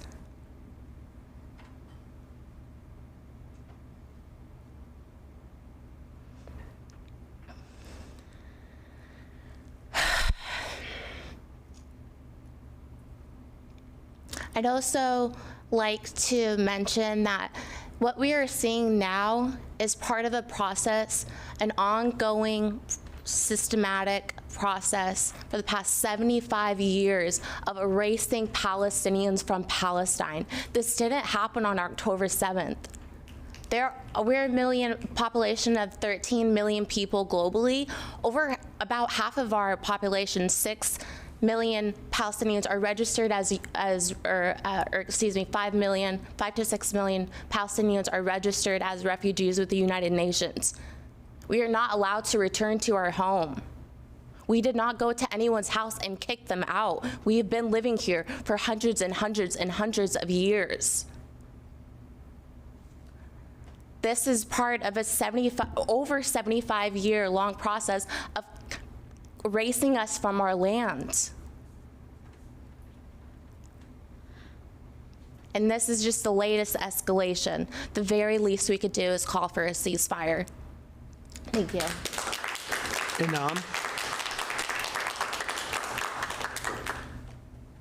Inam.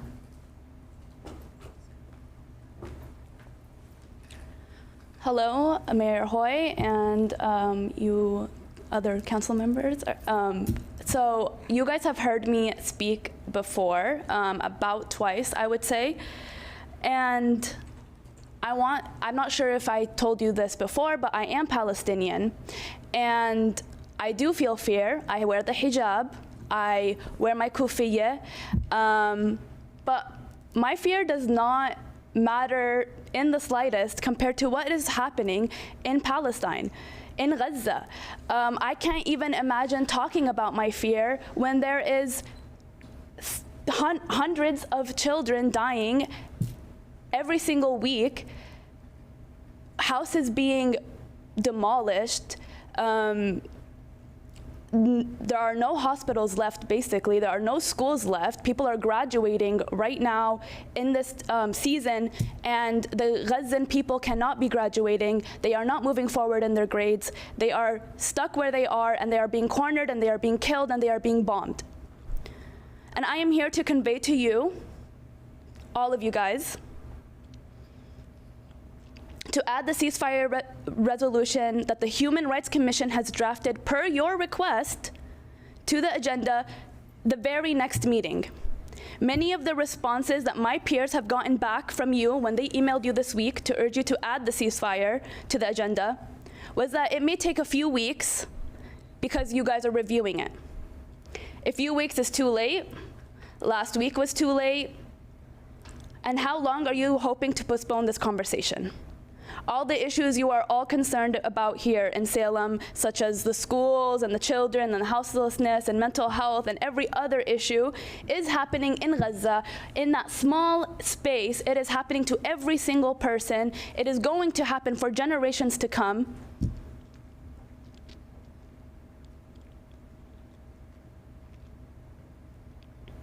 We, your constituents, will not allow you to comfortably ignore this resolution. We are demanding that the resolution appears on the agenda by the next meeting. We're not asking you to do something that has not been done before. Eugene has done it, Multnomah County has done it, 100 other cities in America has done it, okay? And the language is not something that is brand new. It's very basic, it's very bare minimum. And do not delude yourselves, you yourselves, into believing that you have nothing to do with the genocide in Gaza. That is your tax dollars. You guys are in this position to make these decisions, to talk about these issues, and to say that we're not going to be adding this because some people have expressed, well, we're expressing as well. This is our expression that we want it on the table. We want the ability to see it be voted on. Thank you. Thank you. Clifford Eichler Rodriguez.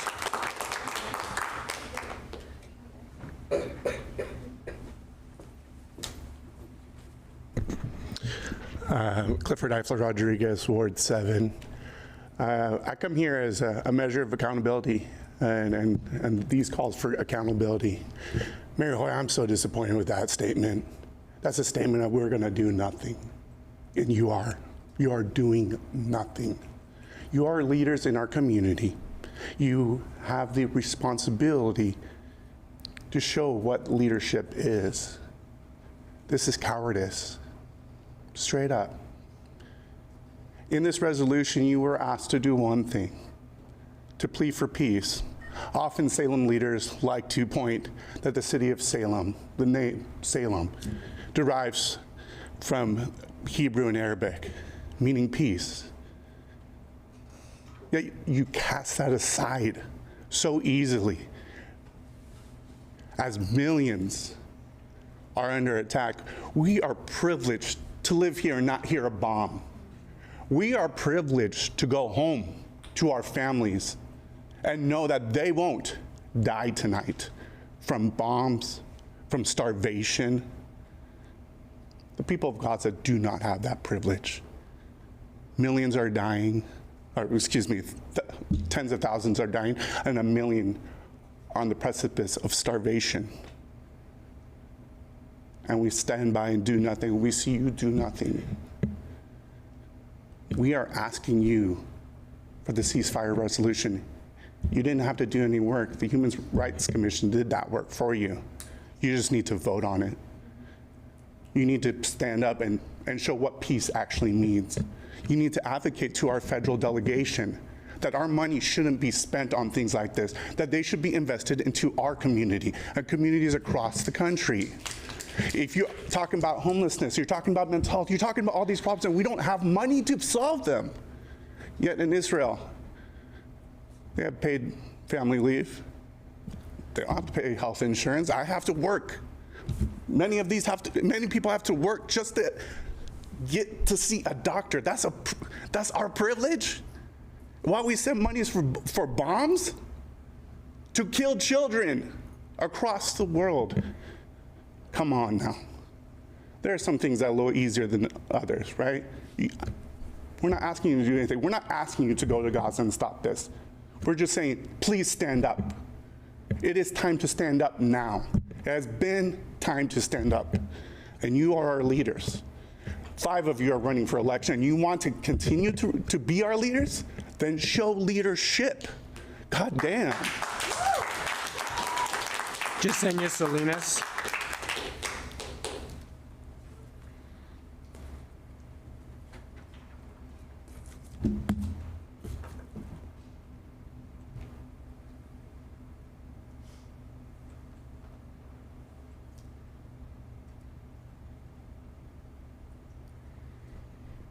Hello, my name is Yesenia Salinas. I am in Ward 1. I'm sure you've heard about the ceasefire resolution requested by the community. I've all sent to you a copy of the petition. Since I sent that out, our signature numbers have gone up to 458 total. That's almost 500. 322 being Salem residents. This should be included in the record, by the way. While Salem is struggling to decide between firing teachers or defunding the library, the U.S. is funneling all of our taxes into a country where its citizens have access to free healthcare and education while they bomb innocent Palestinians. You have the option to pass a ceasefire resolution, but you're choosing to use valuable time that the remaining survivors in Gaza do not have to ask religious leaders their opinions on wording. Meanwhile, Palestinians are actually fearing for their life every moment of every day, waiting to be the next person killed by U.S.-funded bombs. Despite the fact that this is not about religion, have you assured that you are including Muslim leaders and non-Zionist Jewish leaders in the conversation? By the way, 80% of Zionists are Christians, not Jewish. Zionism is to Judaism as to the KKK is to Christianity. And if you're Christian, you don't associate with the KKK, right? And you may be thinking, what about Hamas? What about October 7th? It was never about Hamas or that attack. Zionists have consistently been calling for the genocide of Palestinians in their own words.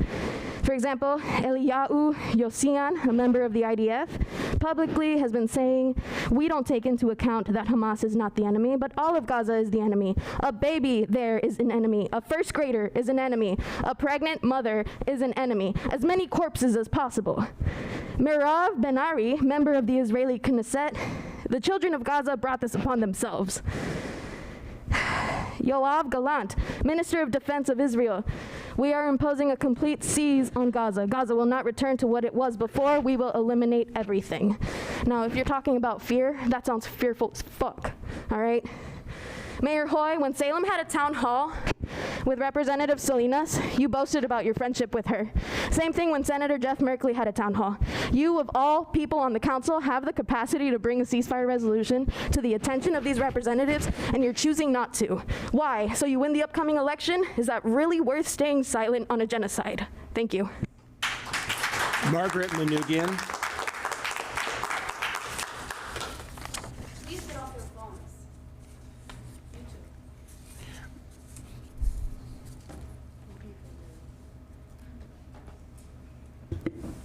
Hi, I'm Margaret Manoogian. I'm a professor of gerontology, aging, and older adulthood at Western Oregon University. I live in Ward 3. I'm also the granddaughter of Armenian genocide survivors, but I'm not going to be talking about that right now. I'm sorry. I'm here because I want to talk about older adults in our community. A couple of quick stories. An older woman dragging in another older man into Center 50 Plus while I was in the lobby. She was upset because he had mild cognitive impairment and had forgotten how to access all of his bills, and all of his utilities were being shut off. A second person, in a talk that I gave on difficult conversations about end of life, was with her husband who had terminal cancer. They heard the conversation, they went home, they talked with their family members, and they had the end of life experience they wanted, albeit painful and sad. I sat with an unhoused older woman in the lobby. She was warm. She interacted with people there, including myself. She had a cup of coffee, and she experienced care. Foot care, tax help, learning how to balance, support to those aging alone, bringing the center to communities through Wellness on Wheels programs. Center 50 Plus is much more than recreation. It focuses on health and well-being of older adults, and this filters down to families.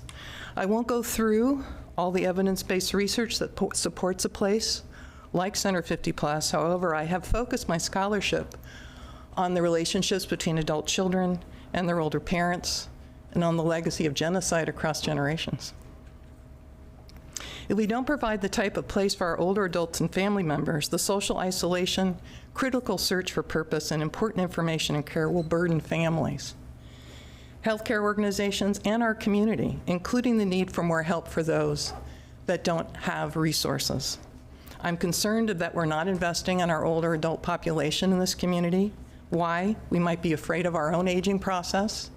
I'm afraid that our older adults are invisible in this community, and I really would like you to draw attention to that. I'm concerned about the substantial cuts and expectations for raising funds for Center 50 Plus. They're substantial. I'm concerned that the public sees Center 50 Plus and understands that it does so much more than bingo and birthdays. And finally, I want to add one last concern. We need access for older adults. I was at the task force meeting, mobility issues, recreation. Center 50 Plus wasn't even listed as an option for a priority, and most of the people there were patrons of Center 50 Plus. So I'm just bringing those concerns to you. Thank you. Thank you. Now we'll go online to Samia Foster.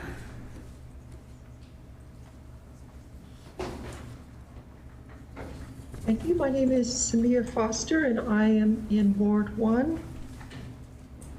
How we view human rights and humanity abroad, I mean people, reflects how we view people's lives here in Salem. The reverse is also true. How does Salem view people who are dispossessed or houseless, who are indigenous to this land, even the land itself, since the health of our environment is so necessary to our life? The answer to this question, as it relates to what happens far away or right here in Salem, is really about the meaning of democracy.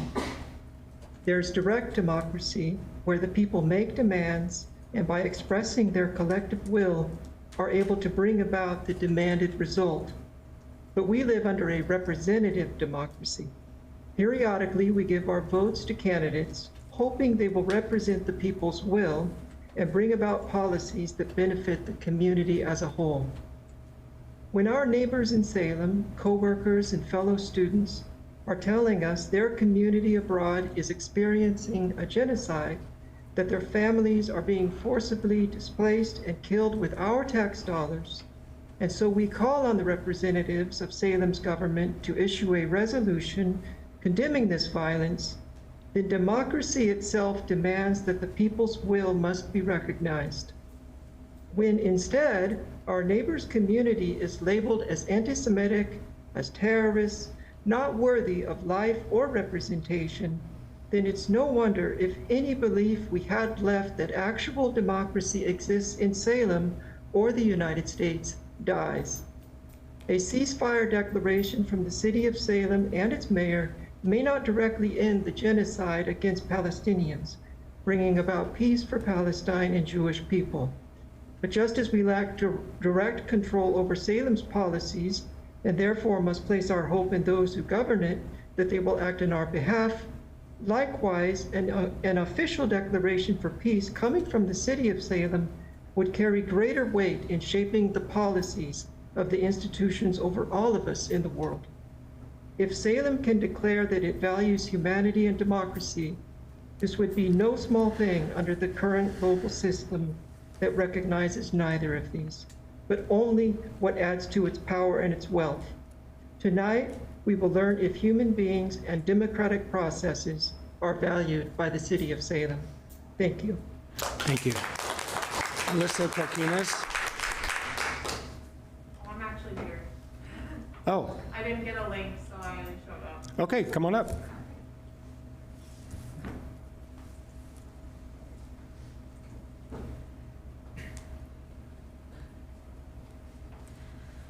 Okay, well, thank you. I'm glad I actually got to speak, even if it wasn't online like I hoped.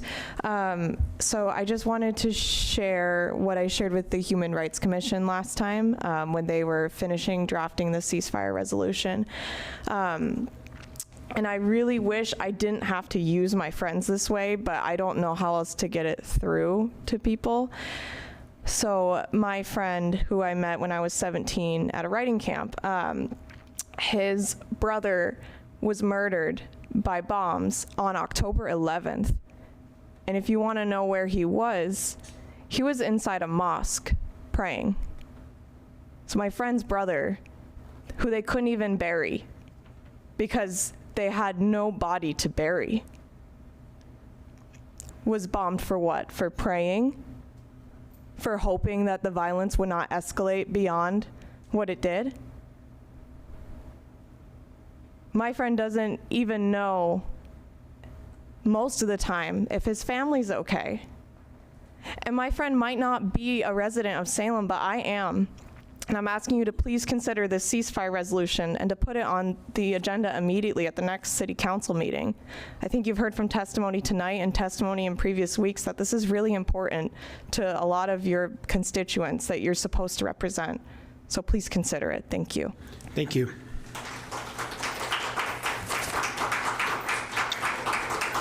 All right, there's nobody else signed up. That concludes our meeting. We're adjourned. No justice, no